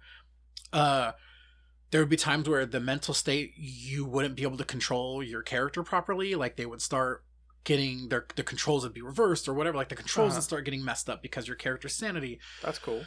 That's only the beginning of it. A thing would pop up on your screen and tell you that your controller was disconnected, but it wasn't. It was just messing with the player to make you go check. But your controller was actually always plugged in. Your controller never came out. But there used to be a message on the GameCube where if your controller got unplugged, it would pop up on the screen and say, hey, your controller's unplugged. That exact message would pop up on the screen, but your controller was fine. A message would pop up and say that your memory card was corrupted and being deleted. Like, it was like messing with the player in addition to That's really cool, actually. Like, it was doing mental effects, but actually, like, messing with the player too. And it was just like, but it was such a cool game, and the style of it, and because it was going for that sort of vibe, that type of horror, like, it wasn't a horror game per se. It was kind of more action adventure leaning. It didn't feel like a survival horror game necessarily, but it just had horror elements to it. But because it was that type, I was so into that. Like, when I was younger, I was very into that. I was very into like Edgar Allan Poe. I was very like, I don't know, like emo, dark. I don't know, like, I like dark stuff. Like, I don't know, I was about it. And it was so cool to see a game that did that. Like, there's some movies and things that I'm drawn to that kind of have similar vibes to me. Like, a recent movie was the film The Lighthouse with Robert Pattinson and Willem Dafoe. Kind of has that sort of feel to it in a way, of that type of atmosphere and that same sort of like psychological horror almost feeling to it. And it was just really cool to see a game that had that. And yeah, I had never played a game like that before. And to be honest, I haven't really played a game like that since. Yeah. Unless I'm literally doing like one of those hybrid sort of RPG board game / virtual games that are like literally a Lovecraft game. It was the only one to like kind of attempt that. Obviously, recently there was Lovecraft Country, the HBO series that like Jonathan Majors was in. It was kind of one of the things that was boosting his popularity at that time. And that was obviously directly about that. But yeah, it was really cool. And it came out at like a time when the GameCube didn't have a lot of exclusives that were like exciting or like that people were necessarily like, oh, this is a huge game for, and unfortunately it wasn't a huge game in terms of sales, but like, yeah, critically speaking, and now it kind of has a cult following. It was a big deal. GameCube has one of the best libraries of all time. I love the GameCube, and the Nintendo, that was like peak. It had crazy exclusives. Anyways, that's a sidebar. We'll not worry about that. My game, is a super recent game. So this game came out this year. It came out in April, I believe. And this game is called Clair Obscur Expedition 33. Now, technically, there's a Clair Obscur first, but really the title is Expedition 33. That's like the title. Like if you were to like have the game case on the side of it, it would just say Expedition 33. Mm-hmm. So I'm counting it. The series, like it's not a series yet, but it plans. The hope is to be a series, and it's going to be the Clair Obscur series, and there'll be different titles in it. Yeah, but I'm picking this game because I can't not talk about this game. I've mentioned this game before on this podcast, I think in reference to music at one point. This game just does like everything right. It's an RPG. It was created by I think it's called Sandfall Interactive. This is their first game they've made. Mm-hmm. They are a newer company. Obviously, they came out like they were established in 2020. This is their first game, and this game is huge. And not only is it amazing for me, like I loved it so much. It's easily my favorite game of the year. I don't see another game beating it, and it's going to be one of my favorite games of all time. Easily making my list now, like for sure, one of my favorite games I've ever played. It did a lot for the genre in general because, unfortunately, a lot of people don't get into RPGs as much as they do other games. People claim that they're too boring or slow. Mm. People like that's why games have started switching, like Final Fantasies that became more action RPGs. Yeah, because people like being in control and doing all that stuff. That's fun and all too, but I love RPGs still. Like I love that classic RPG, traditional JRPG like fighting mechanic. Yeah. I think it's a timeless game mechanic too. Like you can go back and play old games like that and they'll still be just as good. Hence like Chrono Trigger, just as good now versus then. But if you take like an action RPG back then, try to play it now, a lot of times it'll be clunky and trash, you know? Like I feel like JRPGs are just a timeless like it's genre. aged better. This game basically got a lot of people talking about it and more people playing RPGs because it had these quick time events in the combat. So, you know, it kind of like Paper Mario Thousand Year Door, where you'd have to press buttons. It's still turn-based, but when you're doing your attack, you press buttons to execute the attack better, and you can also block and parry. More kind of like a Souls-like game, where you block and parry attacks so you can completely avoid damage or block damage and not have anything taken if you were able to get the buttons commands right. And it is kind of hard and stuff like a Souls-like game, like a Dark Souls or Elden Ring. Even though you're not jumping around, and actually moving, you're just doing it as a turn-based. It's literally turn-based. You're just sitting there going in order. Yeah. But more than just the combat of it, which is great, and I said got a lot more people into it. Mm-hmm. What also drew people into it was one, the music is fantastic right off the jump. It's amazing. The music is made by composed by Lauren Testard. I'm probably pronouncing it somewhat wrong. They're French studio.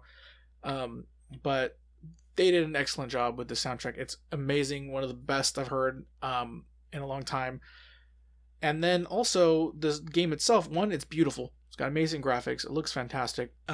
It's got amazing voice acting, and including the main character, Gustav, is voiced by Charlie Cox. It's got Andy Serkis is in there. Jennifer English is one of the actresses in there. She was also notable for being in Baldur's Gate. She did Shadowheart. And a lot of other Ben Starr voices this character named Verso, and he is another kind of big voice actor name. Anyways, and the voice acting talent has all been really good. It's really great.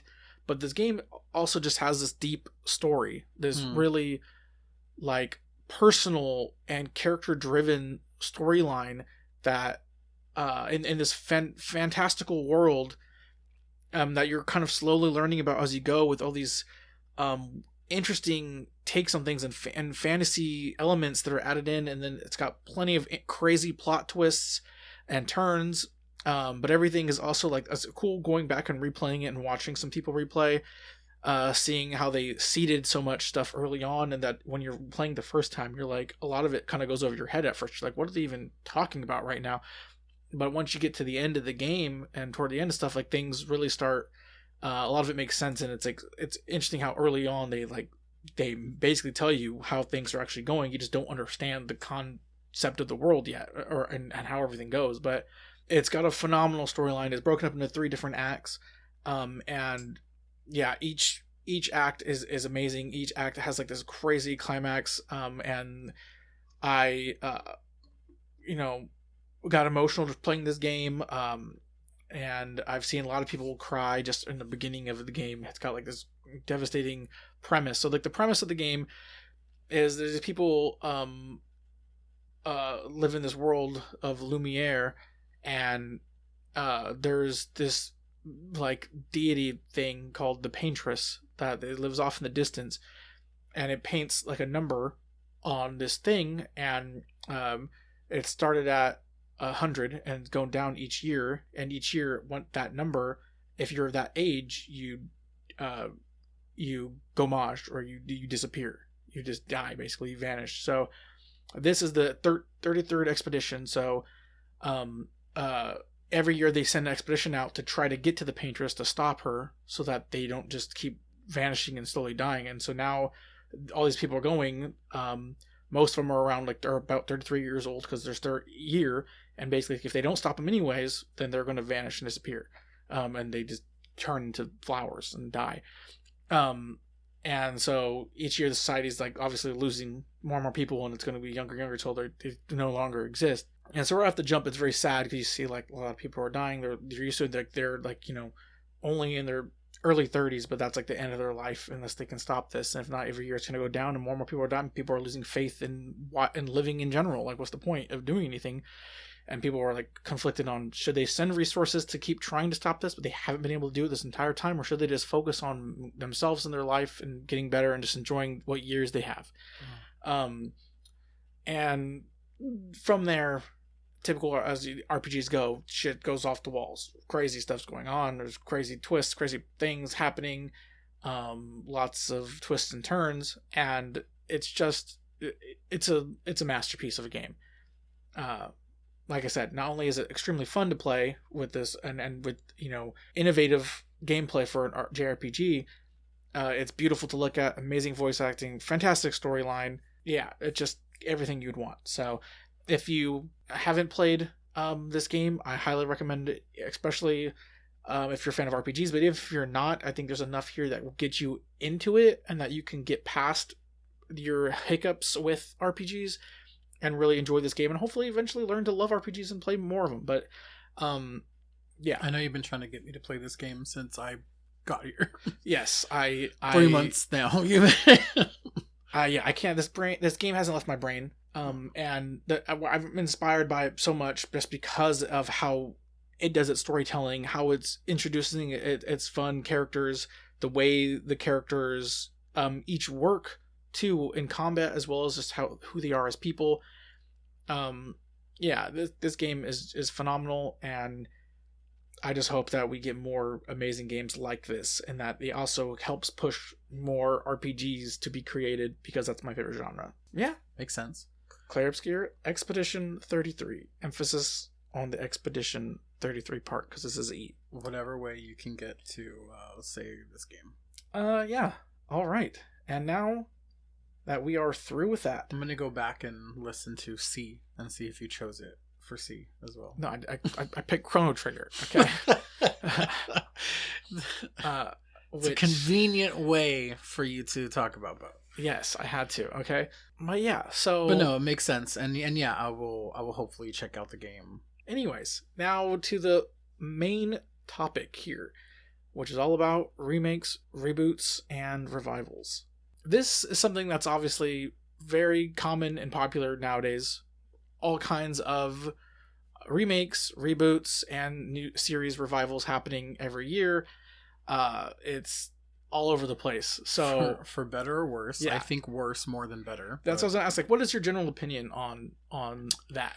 I will take an original idea over this any day. But that's not to say that they're all, poorly done or bad. I don't think that that's true. I love an original concept. I mean, all of these things began as original concepts. And I ache to think of the many things that we're not getting or being robbed of, such as this game that you just talked about, and Everything Everywhere All at Once. Like, these original concepts in lieu of people just rebooting something because a company is like, well, that's going to already have a built-in fan base and make more money. It really comes down to me often just thinking of all of these things as cash grabs. Yeah. And it's the same thing of like Happy Gilmore 2. There was no reason for that to be made. I fear it's going to be the same for The Devil Wears Prada 2, even though my gay ass is going to be there opening weekend to see it. I'm going to hope that there's a decent story and a reason for us to come back here. But still, I would rather just have an original film. That money go to an original idea and see someone's unique vision happen instead. But again, not all these things are bad. Some of my favorite films of all time were actually a remake. One that I just bought recently, a new Blu-ray of, is John Carpenter's The Thing. That is a remake. The original The Thing was I actually have not seen it yet. I've heard it's good, but that this is better. That John Carpenter's version is better. And I love that film, and I know that it can be a little bit biased maybe because I haven't seen the original, and I imagine maybe some people have that feeling with remakes that they see now, and then they go back and see the original version. They're like, I prefer the one I grew up with. But I'm not the only opinion of that. I mean, I don't have a definitive opinion because I haven't seen the original one. Yeah. But from just, people often citing them, most people are like, no, John Carpenter's version is better. The sequel to that was basically a remake. It's about the I believe, what were they, Swedish? The original team that the dog is running from at the beginning of The Thing. And that was what Mary Elizabeth Winstead was from. Like, she was the star of that, one of the stars, and she's from that original team. Who originally find the ship that this creature is from. And it's basically a remake. It's a sequel. It's also just called The Thing. But for all intents and purposes, it's basically just a remake too. Like it's a sequel, or a prequel rather, because it's about the original team, but it plays out in just basically the same way, just with different people. So and that was not good. I did not care for that, and they used a lot of CG. And the thing I love about John Carpenter's version is it's like basically almost all practical effects and animatronics and puppets and makeup. And anyways, I'm not gonna get stuck on that, but like, yeah, there's good and bad in all of it, but like, yeah, so much of it just it makes me just go, why? Like, you can tell that nobody actually had, or not nobody, but that a lot of these people, who are writing this, they're hired by whatever studio to just make something. They didn't actually have this idea. They didn't come to them and say, hey, I just came up with a great idea for this. It was like, somebody come up with an idea for this because we want to like make some money. Yeah, and that's the thing I think that is the hard, not the hard part, but the part that's interesting about this, because there are good remakes and reboots, and they happen when someone actually has a passion for it. But there's so many right now that are just being pushed because they have an audience, or people are just like, we need something. The thing that kind of baffles me, and it's a thing there's several critics that I really like who've said the same thing. It almost doesn't make sense, the people who want to remake something that was already great or a masterpiece before. Like, it's weird to go, I'm gonna remake something that everybody already loved, that won Best Picture and was amazing, or whatever, and is beloved, and I'm gonna make a new version of that. Why? That version exists, and it's a classic that has endured, and people already love it. Why would you remake that? Yeah. Why not remake something that was okay, or kind of good, or had a decent premise, and make a good version of that? Because it was something that had potential, but didn't quite meet it. Why not remake something like that, where you can be like, no, I'm going to make the version of that could have been. That makes more sense to me. And then remake something that wasn't entirely great, instead of remaking something that people already all loved. Like, I would rather see somebody do that, where, maybe you'll actually you'll polish that into a gem. This was already a gem. Yeah, and that makes a lot of sense. And then you have the other thing where but even that, there's exceptions to those rules. Because back to Steven Spielberg, he recently remade West Side Story, and his version of West Side Story also great. Even though the original West Side Story is like a classic that people love and it won all these Oscars, including Best Picture, the Spielberg remake kind of righted some wrongs in that the original West Side Story, outside of, Rita Moreno, didn't have a lot of, Latino actors actually playing those roles of, these Latino characters. A lot of them were white people in brown face. And even Rita Moreno herself, who's not super dark, they darkened her skin for the movie somewhat. And, she famously won an Oscar for that, and deservedly so. She's fantastic in that movie. She was the only Latina basically in it. But in Spielberg's version, that entire part of the cast was all Latino characters. So that's a reason enough. And then Puerto Rican actors, which was great because that's kind of righting something that was wrong. But also, he shot it incredibly well. The musical sequences were still fantastic because the original West Side Story is known for how well directed all those dance sequences and stuff are. That was an example of somebody who did take something that was already great before, still made a great version of it, but also fixed some things that should have been better than that weren't. Although it also has its downsides because it cast Ansel Elgort as the male lead, and he's, in addition to having personal issues, he's not great in the movie, and he's kind of an energy suck, and someone better should have just been in that role. But still, it was another great version of something that was great. It can be done. Like I said, they're not all bad, but it just, I feel generally speaking, if I were to say overall, like you asked, how do I just feel?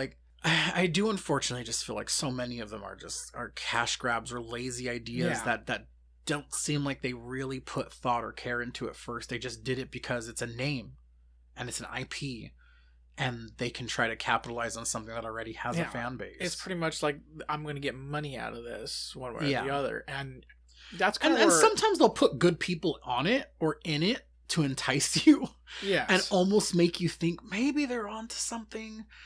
And then it still just doesn't deliver. Most time they don't deliver. And even when they do, it's still you got lucky here, but you definitely still made this for the wrong reasons. And even if it's okay or good, even, it's still is it worthy of being created still? Should have this been made even though it's still good? Not necessarily, Yeah. And that brings me to the topic of Disney and their live action remakes. Which it's I get what we're doing. In this regard, it's okay, well, it's taking something that's my animated. Least favorite of all of these. It's taking something that's animated and giving it a different look, but then it's the mess of, well, what is the point here? So are we doing it 1-to-1? That seems pointless. Are we adding anything to it that's going to be of any benefit? Or are we actually improving upon it? Most of them have been not great. I'm gonna give you my hot take. I just don't think any animated film should be remade in live action. I just don't see the point. I mean, I think that's fair. I think to me it feels like filmmakers are still undercutting animators or still saying oh, animation's not cinema. Animation's for kids. The only way to make this more legitimate is to make it with live actors and things, and that's cinema.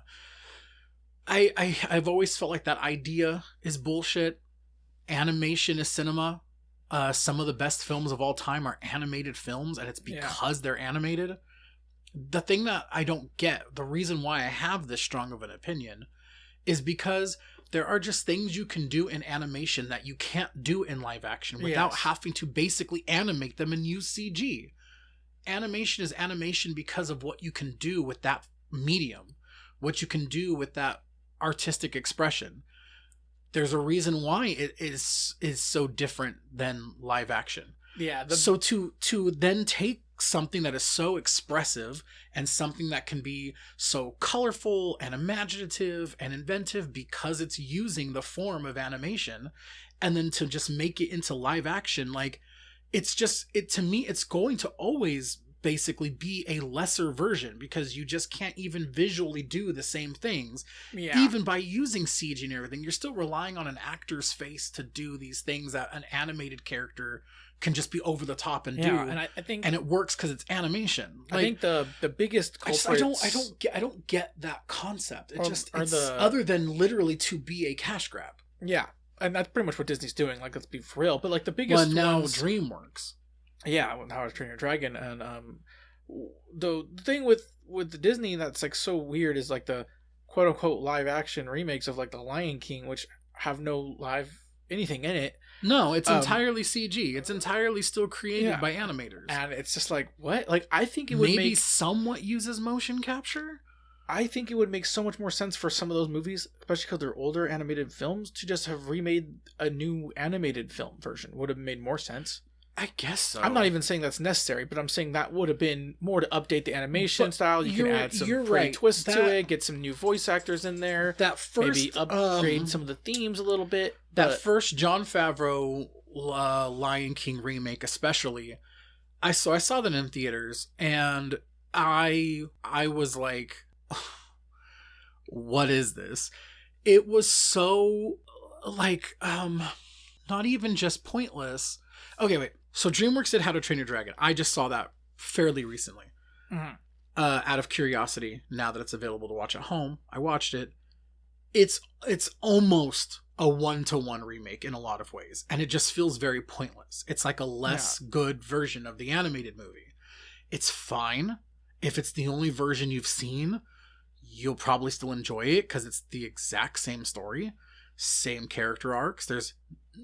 You'd be hard pressed to find much that's different. The score almost sounds exactly the same. It might even literally be the same in some places.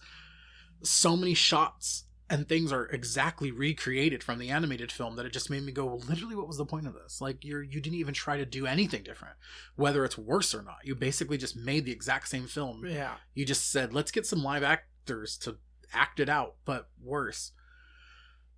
That's that. But the live action Lion King, live action in quotes, remake was so completely pointless in that there's no human characters.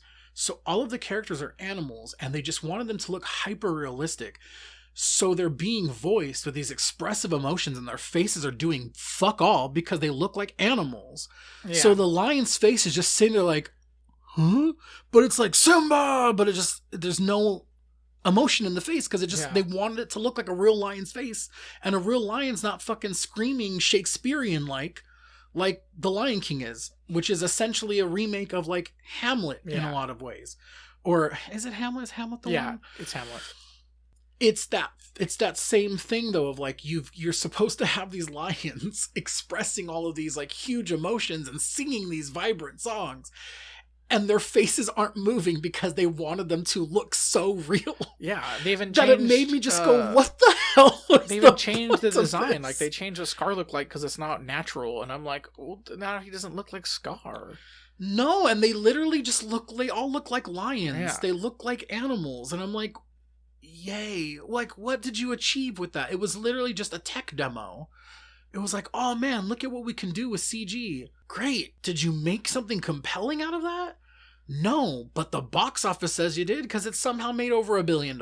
Yeah, it's because Lion King is beloved. So they're going to keep making stuff like this because of that. But I mean, that to me was the most egregious example, because it took everything that was wonderful about that movie, the vibrant colors, the amazing musical sequences, the hugely over-the-top performances of Scar, like of, Jeremy Irons as Scar and his really dramatic delivery, and the exaggerated movements and facial expressions that all of those animals as animated characters get to make, and you literally doled all of that down with this really dull color palette that just was meant to evoke like you're basically watching a National Geographic special, but for some reason musical voices are coming out. Like one of the lions' face is placid but sounds like Beyonce. Like, it just doesn't make any sense. It was like, what are we doing here? And I don't get those things. Like, those are the worst ones. The only Disney live action remake thing that I actually am like willing to give a pass to, just because of what it did or is allowed to do, is like The Little Mermaid, just because it gave more representation.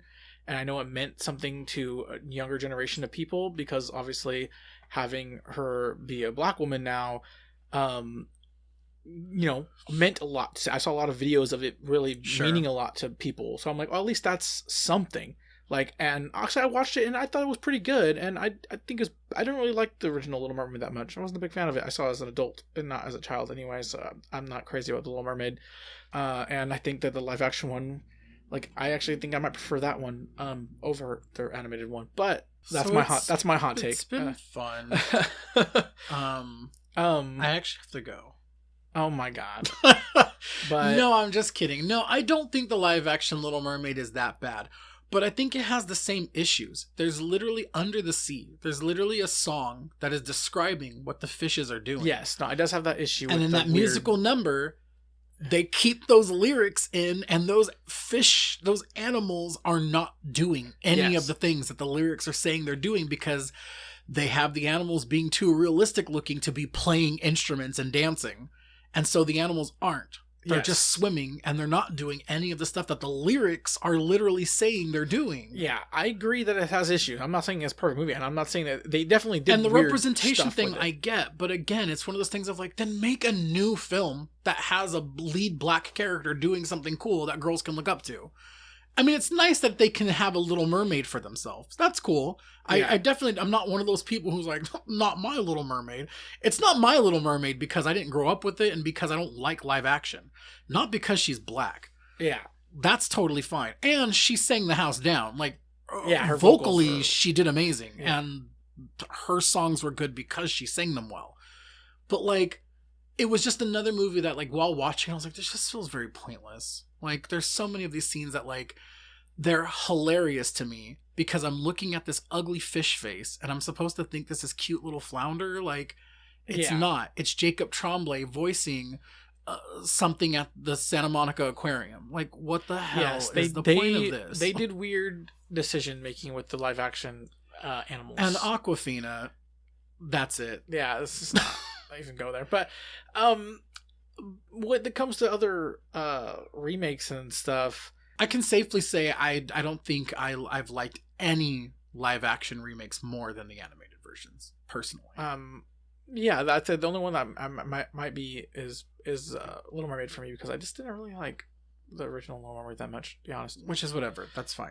But most of the time they are all pretty pointless, and they are all like this lesser, so it's also unnecessary.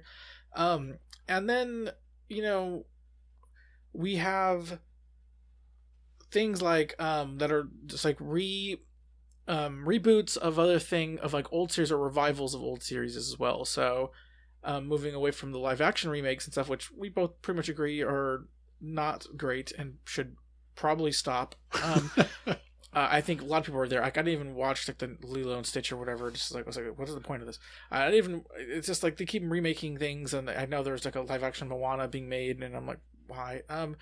Who knows? I mean, they know they want money, and they think that it's going to sell. And they make money, and they do. So unfortunately, but Lilo and Stitch made a bunch of money. We have a fairly recent rebrand, sort of too, that kind of fits the podcast. Is like the remake of the Fresh Prince of Bel-Air show. Which I never watched any of, but I heard things of the new one. You've watched the old one, of course. The old one was must-see TV for me. Yes, classic. That was one of my favorite shows. Yeah, huge for us. And yeah, I love that show. But I was always fascinated by the concept of taking that group of characters and that premise and essentially being like, but what if a drama? Yes, and so it's. Like which I was like, it really this fits, is bizarre. Yeah, it really fits the rebrand thing. So I remember when this was, before it came out, there was like a little trailer, a little short kind of thing that the creator made. I remember that. Mm-hmm. And I liked it a lot, and I was like, oh, that's really cool, and that's interesting. And then eventually they were able to actually make it into a show. Is that show still going? As far as I know, I don't think it's been canceled yet. Okay. It's on Peacock, and I think it's on its 4th season. I'm in middle of season 2. And as far as I got right now, I kind of fell off of watching shows, and especially that one, it just like kind of slipped my mind, and then I got behind on when it was releasing, and then now that I'm behind, I just haven't gone back. So, but I enjoyed it.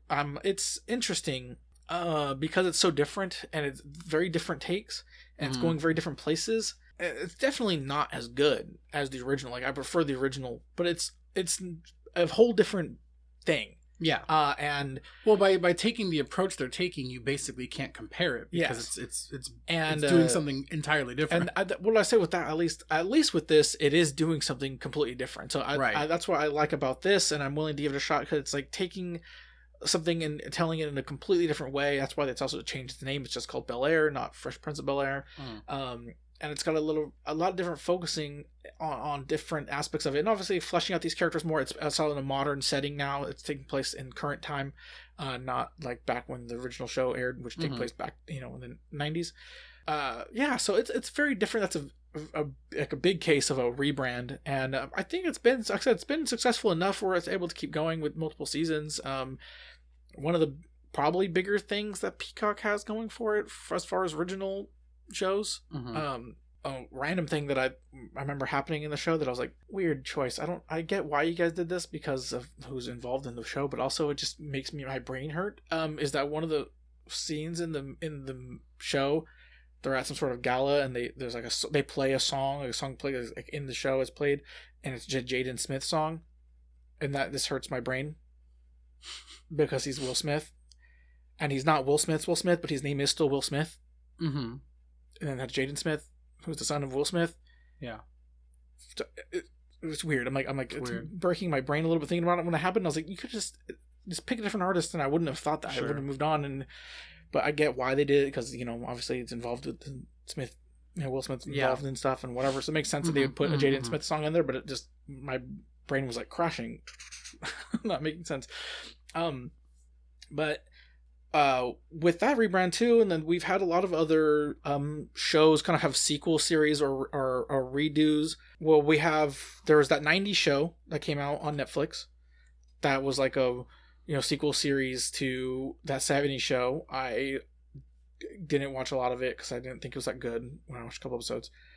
And then we had like a sequel series to How I Met Your Mother with How I Met Your Father, which had 2 seasons. I watched both of them. They're nowhere near as good as the original.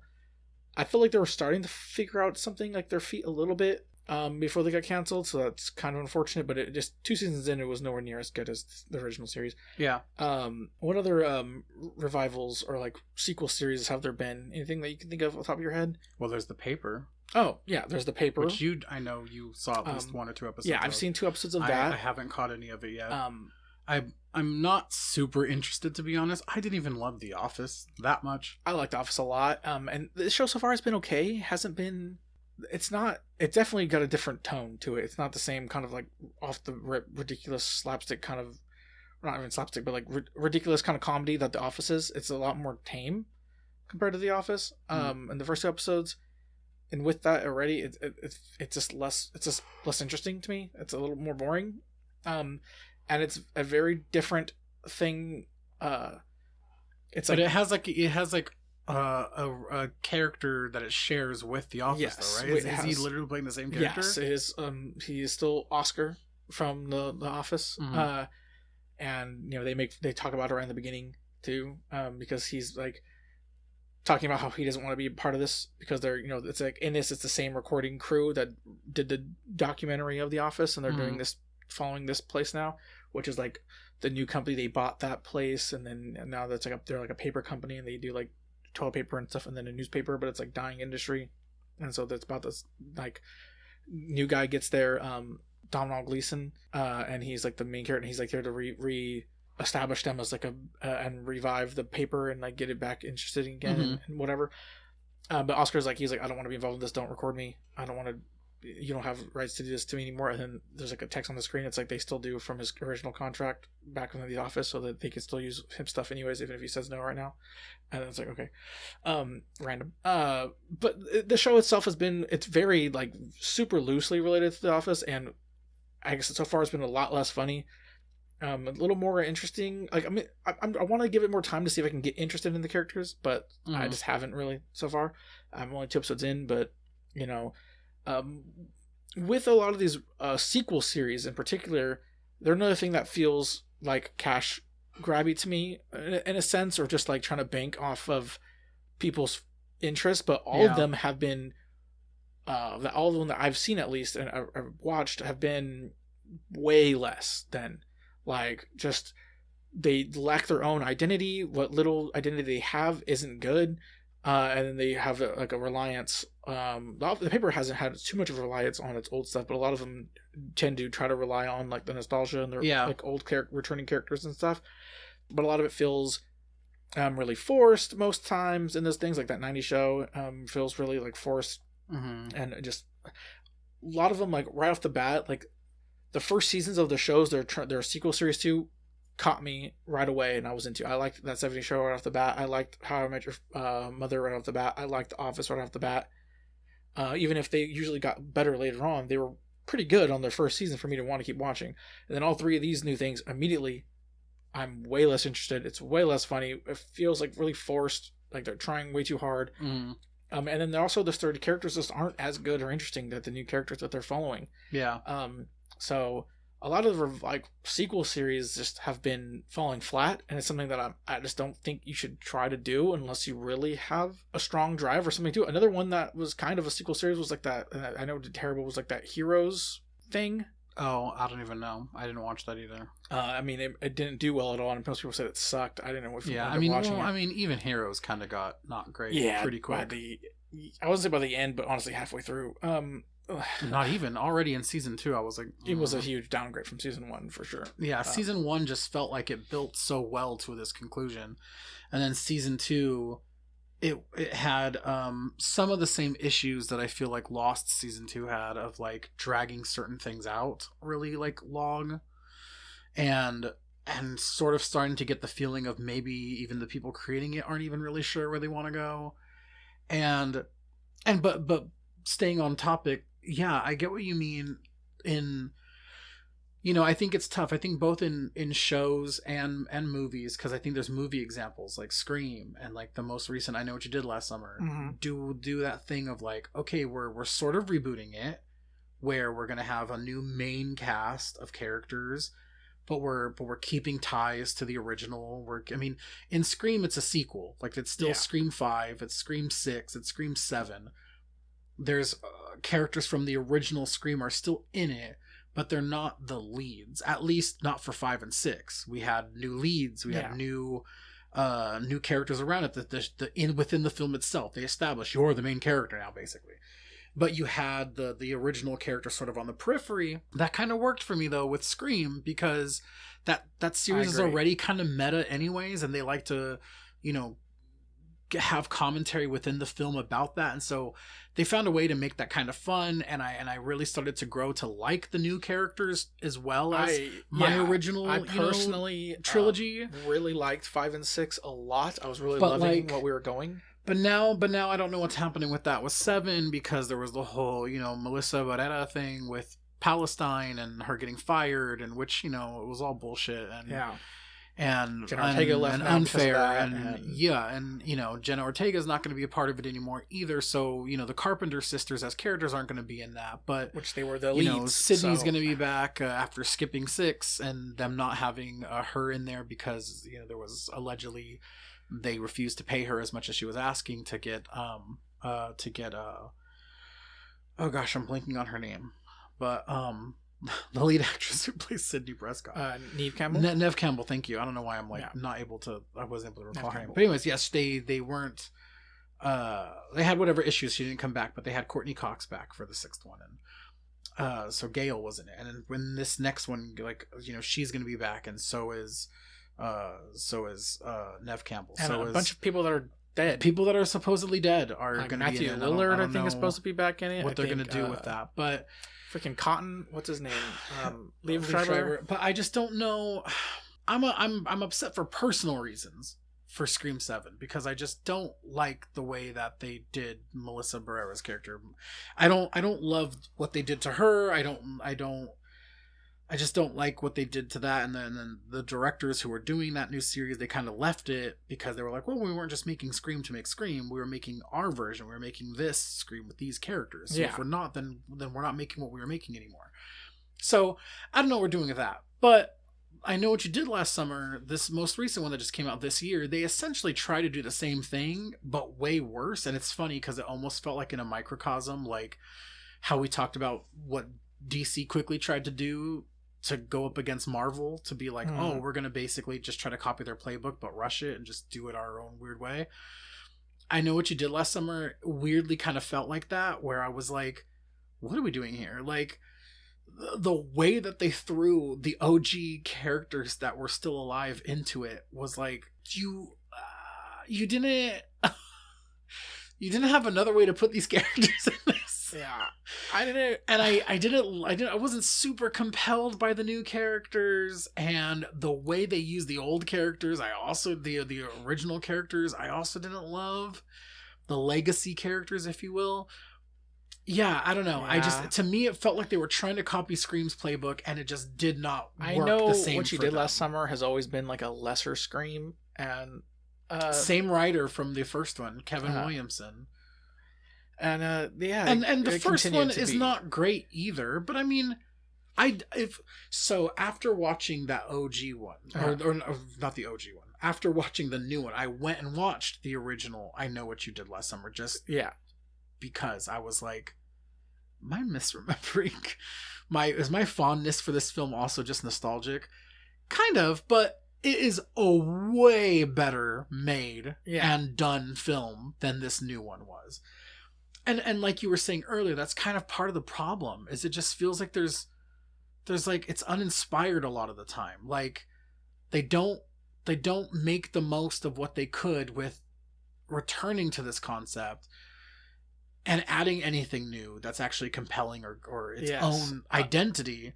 Where at least with like the new Scream movies, they're following somewhat of a formula, but there was kind of a different feel. It did feel more modern.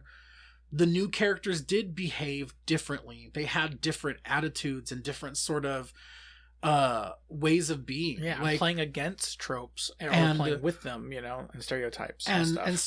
And so yeah, it kind of worked better because they didn't just make them carbon copies. Even the characters that were sort of meant to be in the place of others, like they have, the siblings who are descendants of Jamie Kennedy's character from the original trilogy, whose character name I'm blanking on. I'm just having issues right now thinking of things. But his character, they're meant to sort of take that same place of like, we're nerds for horror films, and we know all the things, and they just kind of like do a different version of that, though. Like, yes, they serve sort of the same function, but they don't feel like his character. Yeah, and they play it differently, and they play the tropes differently too. And because they're siblings, there's multiple sibling dynamics that are happening, and they did enough things different while still being in this. The benefit universe of the Scream franchise too is that you're saying that it is so meta, so they can play with those rules too. And they kind of are able to do that. That's kind of the point. Even the original Scream, that was the point of it. It was almost meant to more be a satire of these type of movies than actually be one. So it's like, you expect this person to die or this person to be the killer, and then it's not, but then or is it, and then it and so you don't know which way they're going to go, because it's like they typically would go this way, and sometimes it does, and sometimes it doesn't, to play against it. And so it's fun to kind of lead into that, though, like and obviously I know you've talked about it, we've talked about it on here before, like your favorite show of all time actually is Buffy the Vampire Slayer, and and that's being rebooted after all these years, a reboot sequel series. And I never really wanted that, because I would rather not have that for any of these. Yeah, me too. But Sarah Michelle Gellar recently has kind of had a bit of a resurgence, where she's booked more gigs recently than she has in a while. She's been in both TV shows and movies, and she's kind of like doing more things. But what interested me about this one was that I've obviously, like, I loved her as that character. It's an iconic role and series, and she herself is an icon because of that, and she was a Scream queen by being in I Know What You Did Last Summer, by being in Scream. Yeah. These things that we just talked about, and The Grudge, and she was kind of in a lot of horror things, and sort of had that sort of reputation for a while in her career, even the live action Scooby-Doo's. And like, her going back to this character has always been something, of course, people have wanted because, fans, that's part of why they do this, because they know that there's a devoted fan base who they at least have somewhat of a built-in audience for. Mm-hmm. There is for sure an audience that has wanted there to be more to this universe because you love something and you there's some part of you that wants to see it keep going. Yes. And she's always said no, and that's not really something she wants to go back to because she just doesn't see how it would work, or that it would be something worth going back to that would have something new to say or do. And even she herself has been like, I don't want to, fuck up basically the legacy of that character. Yeah. I don't want to go back and do something else. So that you have, this Oscar-winning director, Chloe Zhao, who I know all of her films from before, which were super indie before she made The Eternals for Marvel, which, as we also talked about, a film I like, even though a lot of people don't. Yeah, I liked it too. It's my least favorite of her films, but I like it as a Marvel film more than I have some other Marvel movies. But like her movies that she makes, including she has one at film festivals right now called Hamnet, which is about the making of Hamlet and what it was based off of somewhat. And Jesse Buckley and Paul Mescal have insane rave reviews for that movie. Like everybody's already like, you might as well just put Jesse Buckley's name on the Best Actress Oscar. But like, it had like a 95 on Metacritic the last time I looked. Nice. So people were like, Chloe Zhao's back in her bag. That she came to Sarah Michelle Gellar and said, I have an idea for Buffy, and this show was influential to me. Which again, like we talked about when we talked about Buffy on a previous episode, the influence of that show on people that you wouldn't even expect.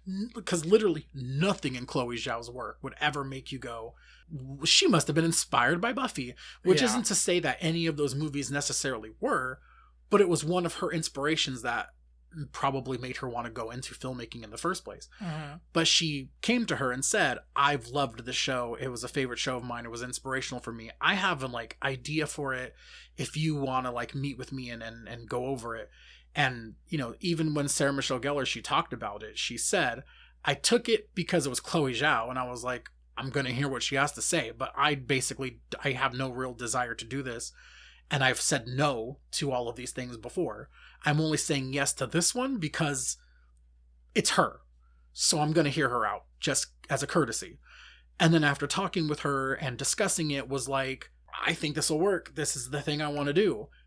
That makes me feel more positive about the idea of it. Yes. But even still, I have, because of everything we've discussed, a lot of reservations about this and how it could go. What I was going to get to. But I want to know, like, especially because I know it's your favorite show, like, what are your sort of thoughts about it, and what kind of things, both the traps it could fall into, but the things that it can take advantage of by being a reboot and doing things sort of, a good way, a good example, like what are some of the things that you're hopeful for with this reboot?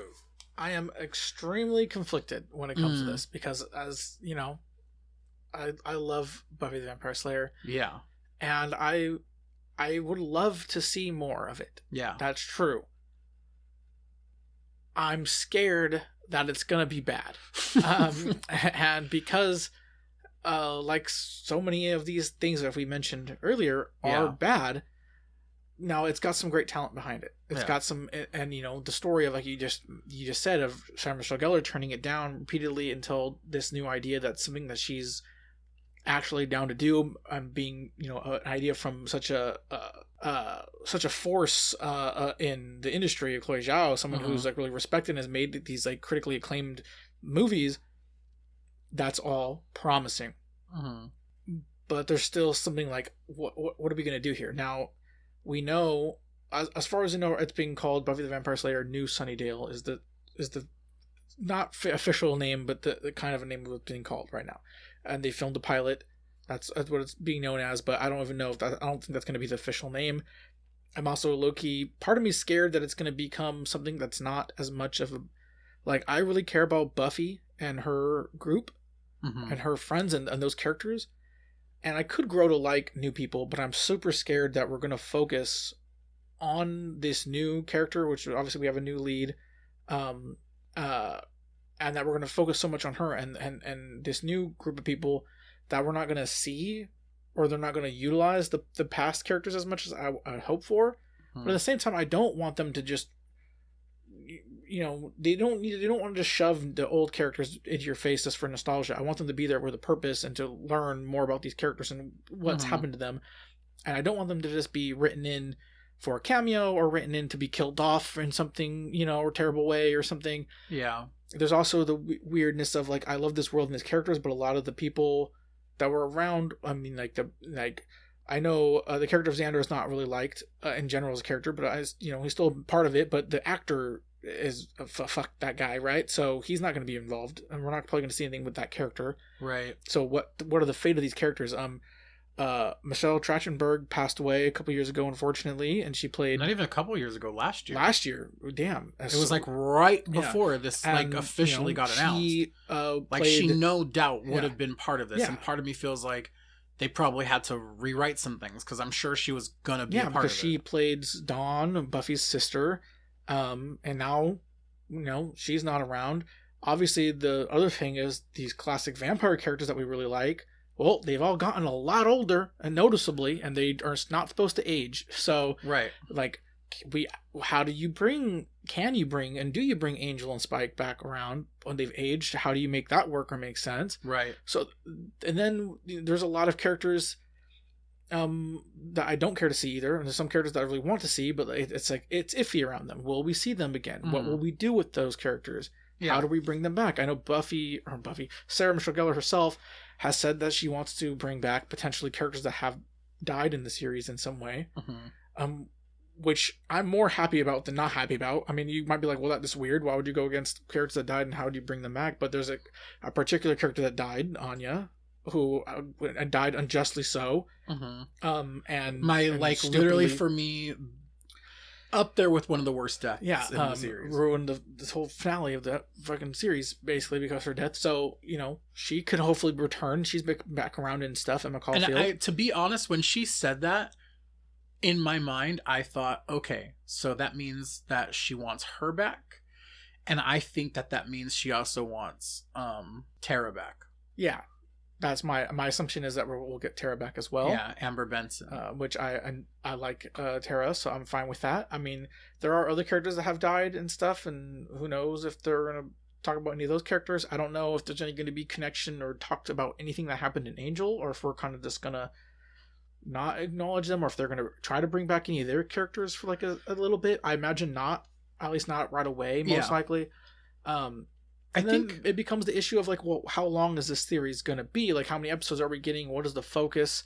I don't know the new storyline. And then are we going to handle the tone? Is it going to be, how's the tone going to be? How are the effects going to be? It's been announced that they're doing this pilot and doing all of this, but we don't know where the show would air. Like nobody's picked it up. It doesn't really exist yet. They've shot a pilot, or at least they're shooting a pilot if they haven't shot it already. They're essentially going to use that to shop the series and to be like, who wants to pick it up to make this a show? So I suspect we won't know for a bit until we know what network or what streaming service or whatever that it's even going to be on to know what kind of show we're dealing with here. And like how long it could be, how many episodes, like what type of show it's going to be. But just imagining that they'll essentially get to do the things they want to do, and they're going to get to make the show they want to make. I have a lot of the same concerns that you've just said. Well, just real quick, I think my biggest hiccup on it too is just getting the tone right. It's something that worked so well for what the show is, and especially for its time, that I don't see, like, you don't see those kind of shows anymore with that kind of tone, and that, outside of like things that are a little less good, like a CW cheesy kind of nonsense. And I don't want it to be like, I think there's a lot of modern examples though of shows that kind of already do what it does now. I honestly think for me, when you look at Marvel and the way that Marvel uses humor, I feel almost as directly inspired by Buffy the Vampire Slayer. I mean, it makes sense. Joss Whedon. Yeah, but like the quippiness and the interactions between the characters and the sort of way that they they joke about these absurd powers and things that they're doing, but in the context of just trying to be like normal people on a normal, you know, mundane day. Like, I feel like they have, like, a lot of that same humor has derived from Buffy the Vampire Slayer, and I still see it in a lot of shows and things now, that I feel like they can definitely still kind of keep that same tone and make it modern enough. Like, I'm not as concerned about that. I kind of feel like they'll be able to get that down. But I do get what you mean. I have more story things like you were saying, where I'm like, how are you gonna do that? Because that's just like, there's a lot of story stuff that just, it wouldn't really make sense. Like, I don't know how that's gonna work, like how they're gonna explain it. But at the same time, I'm like, well, this is a show where literally magic and spells and things can explain so many things away. And yeah, it's kind of cheap and kind of a way to just get it out of the way. But I sort of feel like they're going to end up doing something like that to explain how some of these people are here, some of these people aren't here, and it just is what it is.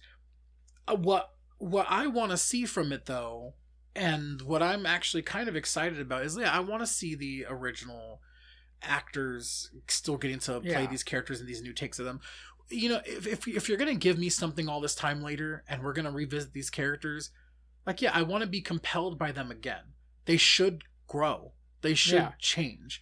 I feel like one of the easy mistakes that people fall into with these is they think that we want the characters to still behave the exact same way that they did back then. And it oftentimes just doesn't make sense, because you're like, well, now you're a 40-year-old man. Why the fuck are you acting like a teenager still? Yeah. Like, you can have some of those same personality traits, but you should have grown and changed in the time since then. And that's one of the things. Like, I want to see who these characters are now. And that's one of the things that I'm excited about, that I feel like Chloe Zhao could do well in especially writing this pilot and kind of trying to get this show started, is I hope that she's able to make you feel like whatever characters do return, Buffy especially, that like they've lived a life since then to now. Yeah. And you're able to feel the life that they've lived and feel and understand who they are now, and that they're not who they were then, but there's enough of them there that they still feel like the character, but they feel like a character who's lived 20 plus years of time since then. So I'm hopeful that she'll be able to get that right about the characters. I just also hope that the new characters that they're obviously going to be introducing, like we already know, like there's a new Slayer, they've been cast. I don't have the actress' name in front of me, but me either. I know that that's already a thing that's been done, and I'm sure she's going to have her own group of people, and that's fine. I'm okay with that. Obviously, like that's fine. There's going to be new people. That was always part of the Buffy lore in the first place. There's other Slayers. There's other people. But like, I want to see those characters, and I don't want those characters to be the same archetypes that the original Buffy crew was. I hope they don't try to emulate it. I want them to feel like real people and complex people, because one of the other things I like about Buffy is how much the characters change throughout that show. They have things happen to them, they change. You know, Xander was like a comedic relief character, but he had some serious plot lines, and he had things that happened to him that were, you know, dark, and they had to deal with like things, and they got faced with stuff constantly that helped change them. They had these major moments that happened that, like, you got to see them be more than just a certain type of person. And so I just hope that these new batch of characters have that too. They're able to be not just like a type, and that they don't just try to emulate the same type that those characters were. We get like a new batch of characters that are also compelling in their own right, that are hopefully they grab me, and I'm like, okay, I like these new characters too. Me too. I want to, because obviously that's going to be the an example that you used is you really liked the new Scream cast. Yes, like, I do. I know in some level for you kind of maybe even liked them more than the original Scream cast. I mean, it's hard for me because I grew up with those ones, so I'm always just going to be rooting for Sidney Gale and our dearly departed Dewey. But like, now I was like, yeah, they're older, they've got their own things going on.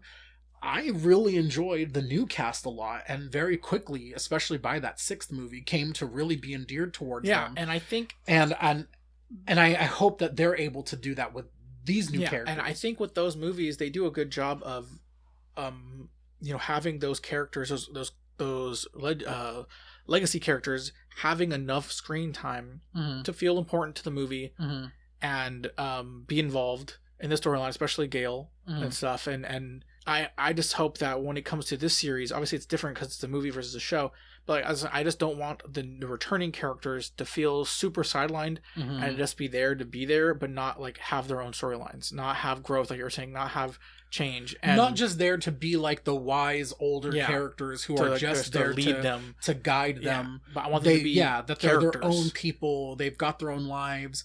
Yeah, I want. So speaking of, I want to see like.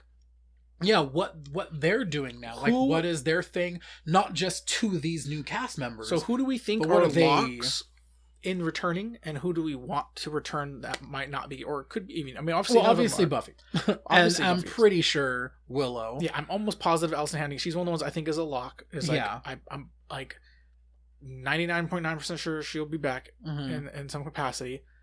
Beyond those two, I don't know. Yeah, that's where I'm like, I would love to see Giles back. I feel like that seems likely. I think the vampires thing, maybe not. It's hard. Like, I'm sure they're gonna want to try to, but it's a matter of, can we do it in a way that makes sense for the story?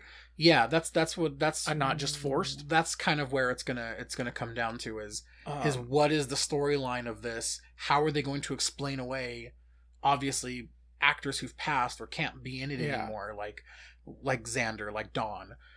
So whatever they're going to do to explain that, it could just be something as simple as they're not alive anymore.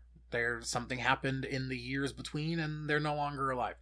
Or, like I said, it could even be like some sort of spell or something has happened that has changed the history because something got said that undone a bunch of things.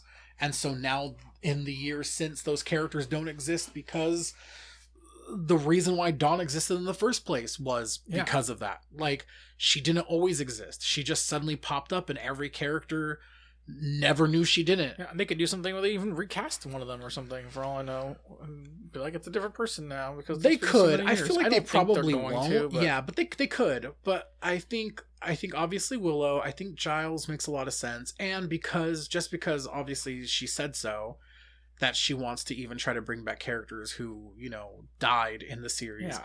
I kind of feel pretty good that we will see both Anya and Tara. Because Anya's the most obvious, like, death one that was through the series on a lot that would make sense, but obviously with Willow returning and Tara's death being such a big thing and whatever, it would just make so much sense that Tara returns as well. And not only that, just not to be woke, but sorry, but I think it would be nice to have Tara just be back in it so we can just see an older lesbian couple of witches that just exist and are doing their thing and living their life, like, and it's just very normal. And it would make sense, being an all-powerful witch that Willow is, that she'd find a way to revive Tara. Right. I feel like, I believe it already, and it hasn't happened yet, and I can believe it. Exactly. And I feel like that would just also be something that would be nice to see.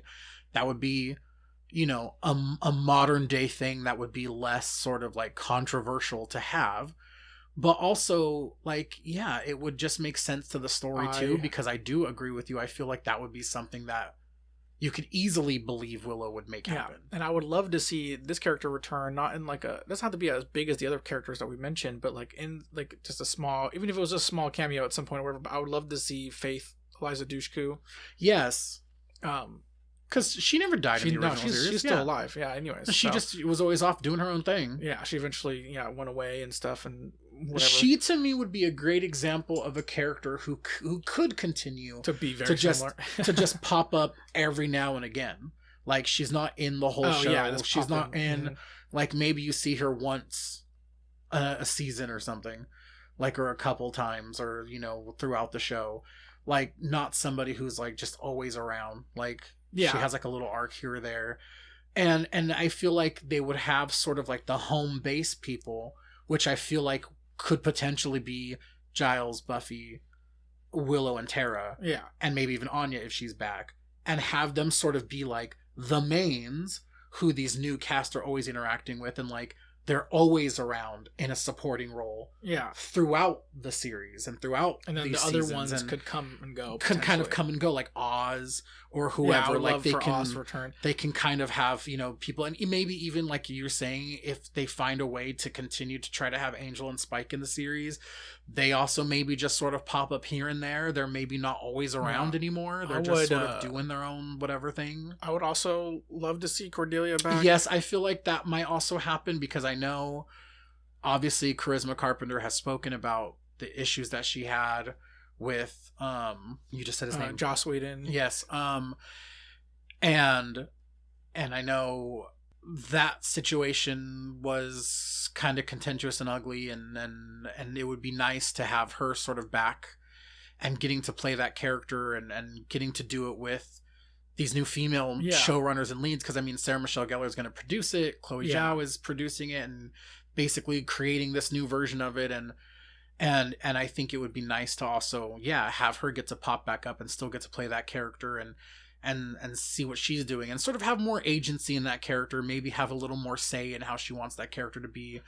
Because I feel like the way that they could run this new series is they would want those OG actors to have some sort of an input in their characters and things. If they bring her back, it's like they're gonna have to do either some weird explaining to explain the weird because I don't know what happened with or just ignore Angel. But like in Angel, she ended up becoming a god of some sort. Basically, she became like, there's like the powers that be, you know. She eventually ascended to be one of them in like some weird thing like that happened when she like left the mortal plane. Because full disclosure, I didn't super watch Angel. I saw bits of it here and there, and I've watched it once, so even my memory's foggy, and I don't remember like all the characters at the end. Like I imagine that we're not gonna get any of those characters probably, because really. Angel also has like a son. Yeah, he has a son.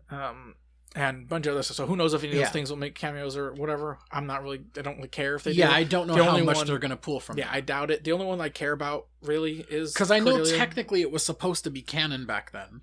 But yeah, I mean, they went back and forth a little bit. And like character storylines progressed, like because its final season was after the final season of Buffy. So like Spike, he dies in Buffy's season finale, but he is revived and alive again in Angel. Mm-hmm.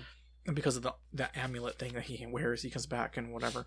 Yeah. And so, and then there's obviously a comic book series, but that's definitely going to be ignored, without a doubt in my mind. I mean, I would love for them to even find a way to bring back just for the lulz and just because it would be fun. What's her name? What was her name? Like Lucinda? Was it? Drusilla? Drusilla, thank you. Oh, I get what you're saying now. Somewhere Marisol is punching me in the throat. Yes, like characters like that would just also be kind of fun to like just find a way to like have them pop up, like, because the thing with Buffy is it is fun. Yes, it has its serious moments, but it also was a series that was playful and you know, they even often called themselves the Scooby Gang, like, and it, you know, they had fun with stuff. So I mean, yeah, you can do sort of ridiculous stuff and make ridiculous excuses to bring characters back to things and just have them play a role in something somehow. A ridiculous person they could revive that died would be another Slayer, played by Bianca Lawson, Kendra, and her horrible accent she used in the show was so bad. Wow. Her terrible, like, fucking... Okay, but if only she fucking played a vampire, because she would believably... Yeah, she looks because flawless. She's never changed. She has never looked different her entire life on this planet so far that I've seen her in things.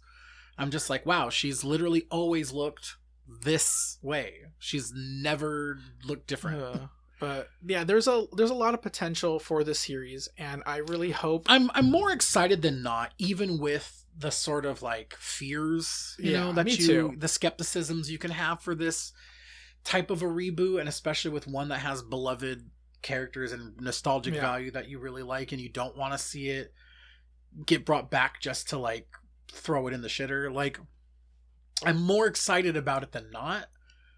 But I am cautiously optimistic. And before we fully wrap this up here because this has been a slightly extended episode than per usual, but it's, the new rebranding episode, so it is what it is. But before we, jump into our things we're looking forward to in the future and whatnot, I wanted to ask you, now that we've gone over our opinions on overall how we feel about reboots and revivals and our fears and hopes for this new one that we're particularly interested in, is there a series or movie or something that you think of that you'd like, I actually would like this to be rebooted or revived in some way? Is there anything that jumps out to you in your mind? And I will let you ponder it. Why me? I'll let you ponder it real quick as I give my answer. Okay, great. Yeah, give me a little time. So my answer is because you did not tell me beforehand that I was going to get this prompt. Yeah, I just wanted to give you something off the rip here. So my a show for me that I really loved and it got screwed over, and I would love for it to be revived in a sort of sequel series capacity, probably with a new cast too and whatever, but bringing some of those characters into it. And it's a beloved series. I know a lot of people will probably agree with me in some sort, is Firefly. Oh, okay. I didn't watch the show when it was out or whatever. I watched it way later, and immediately I loved that show and was devastated to have how much I loved it as I was watching it, because I knew obviously its tragic fate of only being the one season. Did you even know the history of that show? How it became that? What happened to it? So Firefly, which if you don't know, it's a this really like cool like space western starring Nathan Fillion. Yeah, it was also a Joss Whedon show. Yeah, and Eliza Dushku. No, she was in Dollhouse. Yeah, she was in Dollhouse. No, it's got her. It's got Marina Baccarin. Oh yes, and other people. Alan Tudyk. Yeah, and this show, part of the reason why it didn't end up doing well was because the fucking network played it out of order. What? When it aired. So when it aired on TV, they didn't air it in the order of the episodes. It was aired out of order. What? Yeah, look it up. It's crazy. So what? It didn't air in numerical order of that. So the series no one watched it and understood. Well, because they were like, I can't follow this. So it didn't make sense. The show got canceled and whatever. But bizarre. Eventually, when people watched it like the way it was supposed to, and after being released and whatever, it got a cult following. Did not know that. And a big thing about it. But yeah, it was aired. Well, I knew that about it, and I knew obviously that there's a movie. And then they did a movie which I watched, Serenity, which I enjoyed. Which the movie was kind of sort of supposed to be like, what, a cap on it a little bit? Yeah, it was supposed to be like an ending, and that's the thing it kind of feels like the Sense8 movie that we saw, except for, less, it's different because it's like later, but it's also like feels rushed. You kind of get to things. Yeah. That's one of the things that sucks that if they do a sequel series, because like spoilers for people who haven't seen it, but like the Alan Tudyk character I believe dies in that movie and other stuff, which sucks. I remember hearing so if they did like a revival or whatever, I would hope they would just say BS to that and revive him somehow, because I like Alan Tudyk a lot. God, I can't say that for some reason. I like Alan Tudyk a lot, and he is in a lot of things, so it would just make sense for them to put him in it. But like, I would love to see that series be revived of some sort, and it could be like a newer cast in this, but put Nathan Fillion in it, and a lot of the actors back into it, or even just revive the series with just them again this years later. I don't care. But like, if you wanted to spruce it up, and if and have some different characters, obviously you would introduce new characters anyways, but I would love to see that series get a new version of it and be able to play out and see the storylines, because it had such an interesting premise and interesting plot lines and interesting things that just never got to see the light of day. Yeah. So I would love to give that a reboot revival. That makes sense. That makes sense for you also to say. Anything that you can think of? Yeah, no, I thought of something pretty quickly, but I sort of just wanted to see if there was anything else that that maybe I was forgetting, and there's not. There's sort of two things. The one that did kind of come to mind, it's definitely like lesser important to me, is the show The OA, which only had 2 seasons. I only watched the first season, and it's an odd one, but I love my weird shows. And you watched the first season? Mm-hmm. Okay. I forgot that show existed, by the way. So Anthony and I watched it together the first season, and we were living in our apartment in Stockton, and that just became a show that we were watching at the time. And it started off weird, and it took a little while for us to totally get into it. But then once we got into it, and it got to the finale, we were like pretty pulled in. Also because it was one of those shows that sort of played with the idea of is what certain characters are saying is happening, or is it not? And it can kind of go either way, because the show is sort of giving you enough for both that it could either be in somebody's mind or it could actually be happening. Yeah, I remember being very intrigued by the show. It was interesting. It's hard for me to remember much about it, to be honest, at this point. But it had a really good cast. It was, my boy Riz Ahmed, he had a kind of smaller role in it. He was like a agent type person who was kind of investigating some of the stuff that was going on. It was the first thing I had seen. Oh gosh, what's his name? He was in Nope. Brandon Perea. It was like one of the first things I'd ever seen him do. And he had kind of a bit of a standout character in that show for me. And but yeah, it was kind of an odd one, but I did really enjoy it, and I barely got a second season. It's definitely not getting more. But I don't care about that show as much as the show that I'm gonna say. And you actually mentioned it right before this, but it would be Sense8. Like, I would want Sense8 to keep going. I would too. I mean, I do. We got lucky, we got what we got, but unlike another show that came to my mind, but I don't want to happen, The Leftovers, I actually was very satisfied with how The Leftovers ends, which we need to finish that show together. Because I've already watched it several times, but you still need to finish it. Correct. Where The Leftovers ends, perfect to me. I was actually very satisfied with that ending. They got lucky in that they didn't believe that they would keep going. So when they made season 2, they sort of made season 2 end on a note where that could possibly be the end. And then when they made season 3, they kind of knew that was going to be the last season. So they made sure that it built to something and had an ending. And that ending definitely feels like the ending of the show. And it's a satisfying ending to me. And I don't need them to keep making more of it. Similarly, slightly, with Sense8, they started to know they were going to be canceled along the way, and they were given essentially a wrap-up movie. So they were able to kind of wrap up where events had been leading in the second season. Yeah. To give it an ending. You know, it has an ending. It is somewhat satisfying in that it does wrap up the basic plot lines and things, and obviously you can imagine these characters would keep living and still having these abilities and these shared experiences and whatever. I didn't hate the ending, but I was not satisfied. But it was, well, I mean, yes, satisfied is the wrong word, because unlike The Leftovers, where I'm like, no, this feels like the end of the show and that's good. This feels like Sense8's ending felt like, well, this is where they ended the show because they were given no choice. But like they were able to close it enough that it's not left open. There's no cliffhangers. Yeah. The cliffhanger that we're left on in the end of season 2 gets resolved. But they had to rush certain things for that ending. They had to bring certain characters really quickly into the fold and make them major parts of this ending.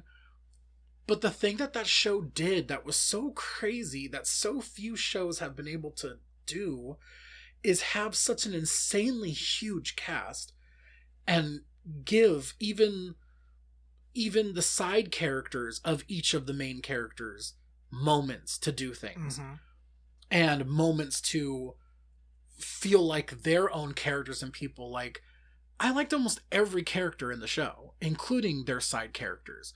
Yeah, me too.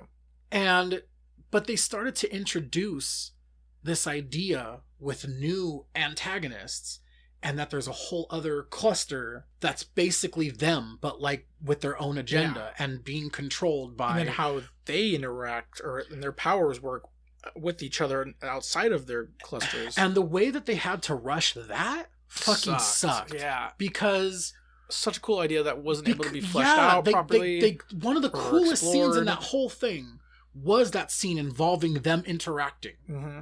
And being like, whoa, we're going to get to see so much more of this, but we won't because it ended. No, the thing that sucks is that show is so fucking good. It's one of my favorite shows I think I've ever seen. And it just did not have enough viewing people. There wasn't no one talks about it, no one watched it, and I wish people did. Yeah. But because of that, I wish these reaction YouTube channels would fucking catch on and start watching it to make more people who didn't know about it start watching it. Yeah, because revive interest in it that maybe... Yeah, one of the YouTube channels I watch, they have like a poll thing where you can vote for stuff, and I'm always putting Sense8 on there. Like, just fucking watch it for the love of God, because you're going to love it. You're going to talk about it a lot, and people are going to be interested in it, and it's going to get people talking about it more because it needs more exposure, because it just did not have it, because it wasn't a cheap show to make. No. But it's not like because it's worth it, though. It's so worth it. Mm-hmm. And obviously they could find ways, and they were looking potentially, like, even the second season, they had to do ways to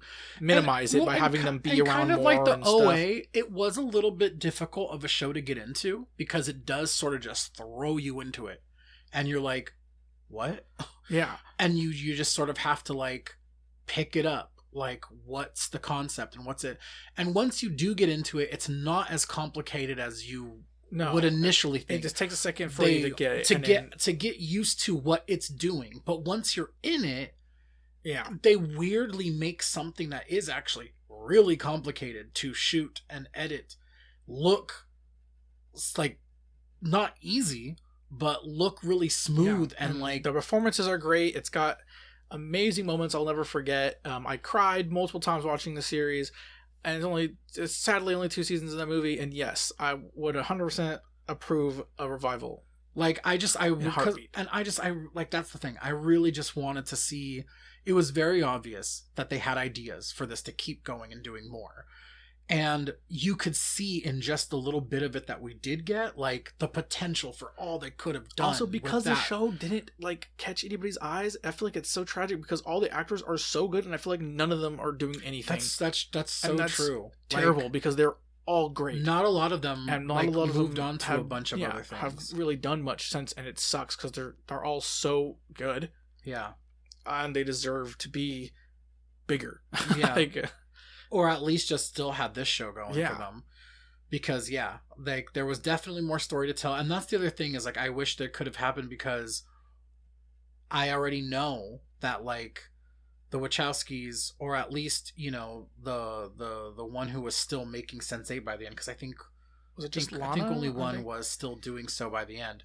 But, like, you know, it was clear that she still had, like, so many ideas for it, and it's still there, I'm sure. Like, well, that she had mentioned, I think, before that they had a plan for at least 5 seasons, or they had like a map at least for 5 seasons.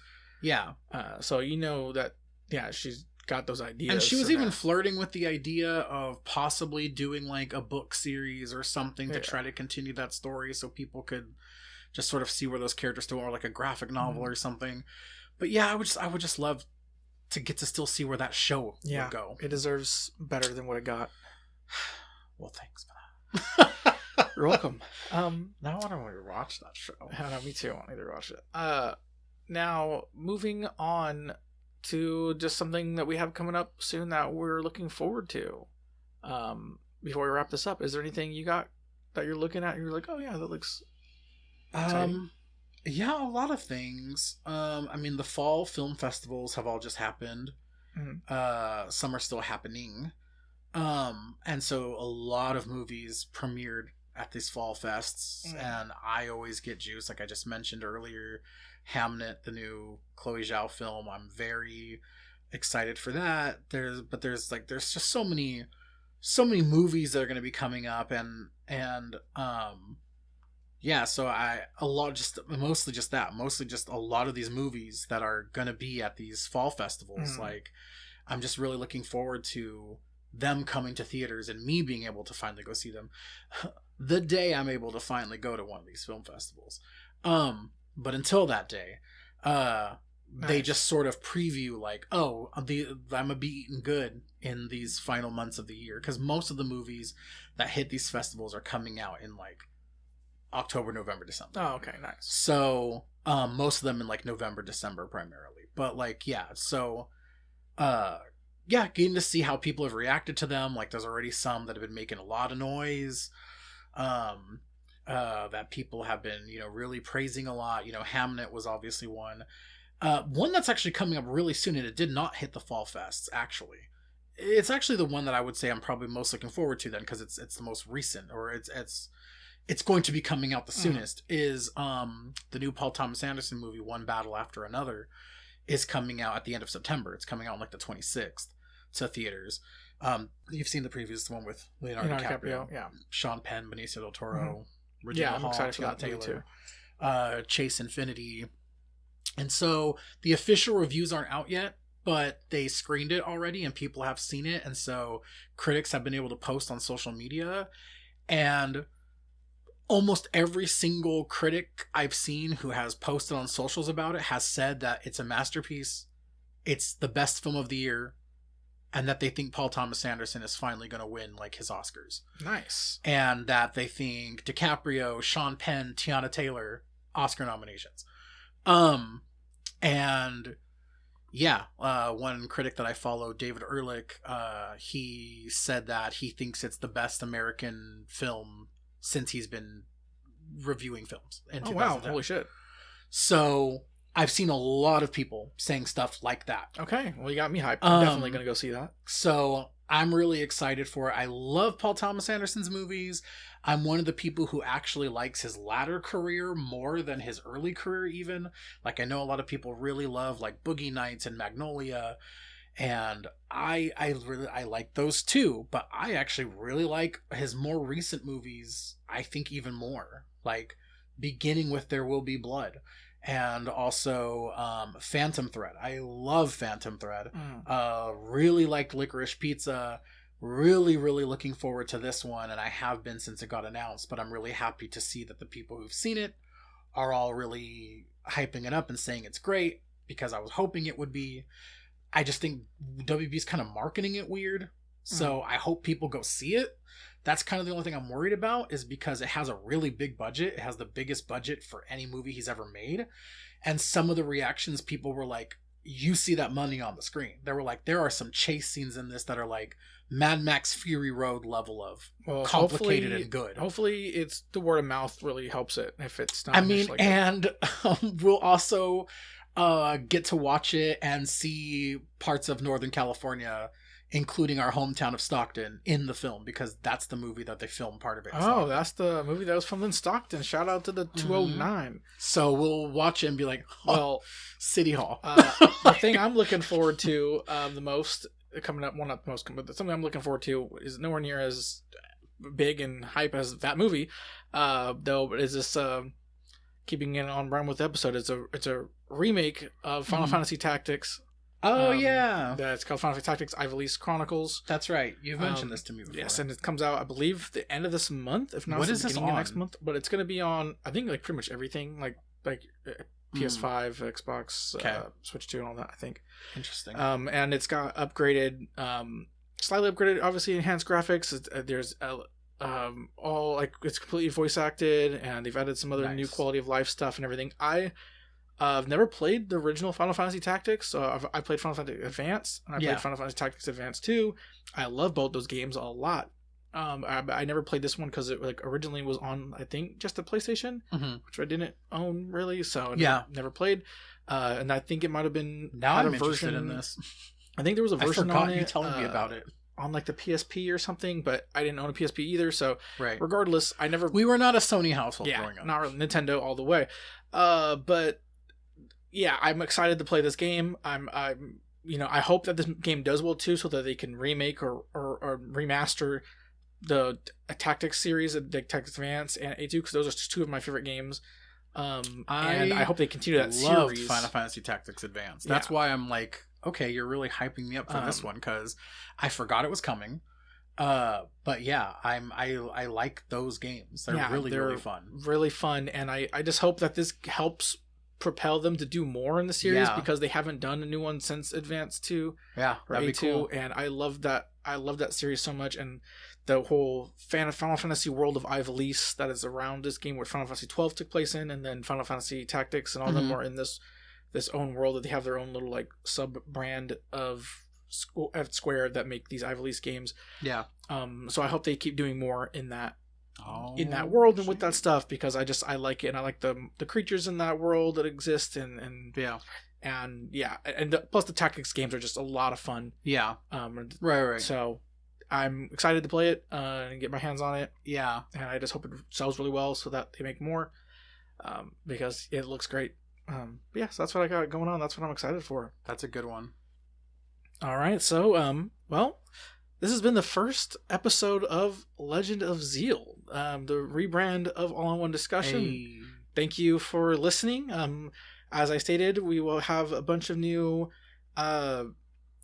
social medias that you can join and follow me at. It's going to be at Legend of Zeal Pod, and at them on TikTok, Twitter, or X, whatever you want to call it.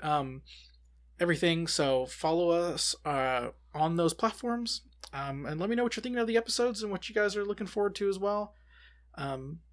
Until next week. Also your companion playlists too. Oh, we got to definitely shout that out. We do have a companion playlist. So this episode is going to be titled Rebrand Chronicles. So that will be the title of the playlist on Spotify. So look for it on Spotify, Rebrand Chronicles playlist.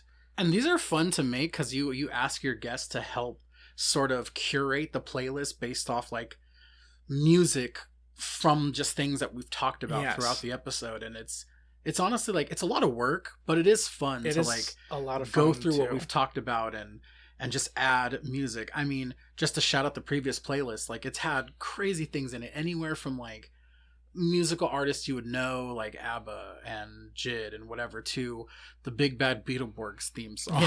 Like we've had a lot of fun putting the playlist together.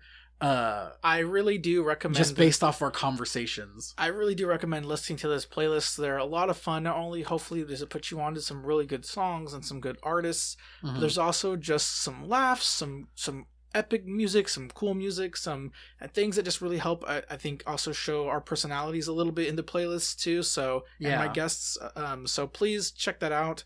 And it's just kind of like a fun, like musical version of what we talked about. Yeah, and it's pretty awesome. So yeah, thank you for reminding me to shout that out. And until next week, see you later. See ya.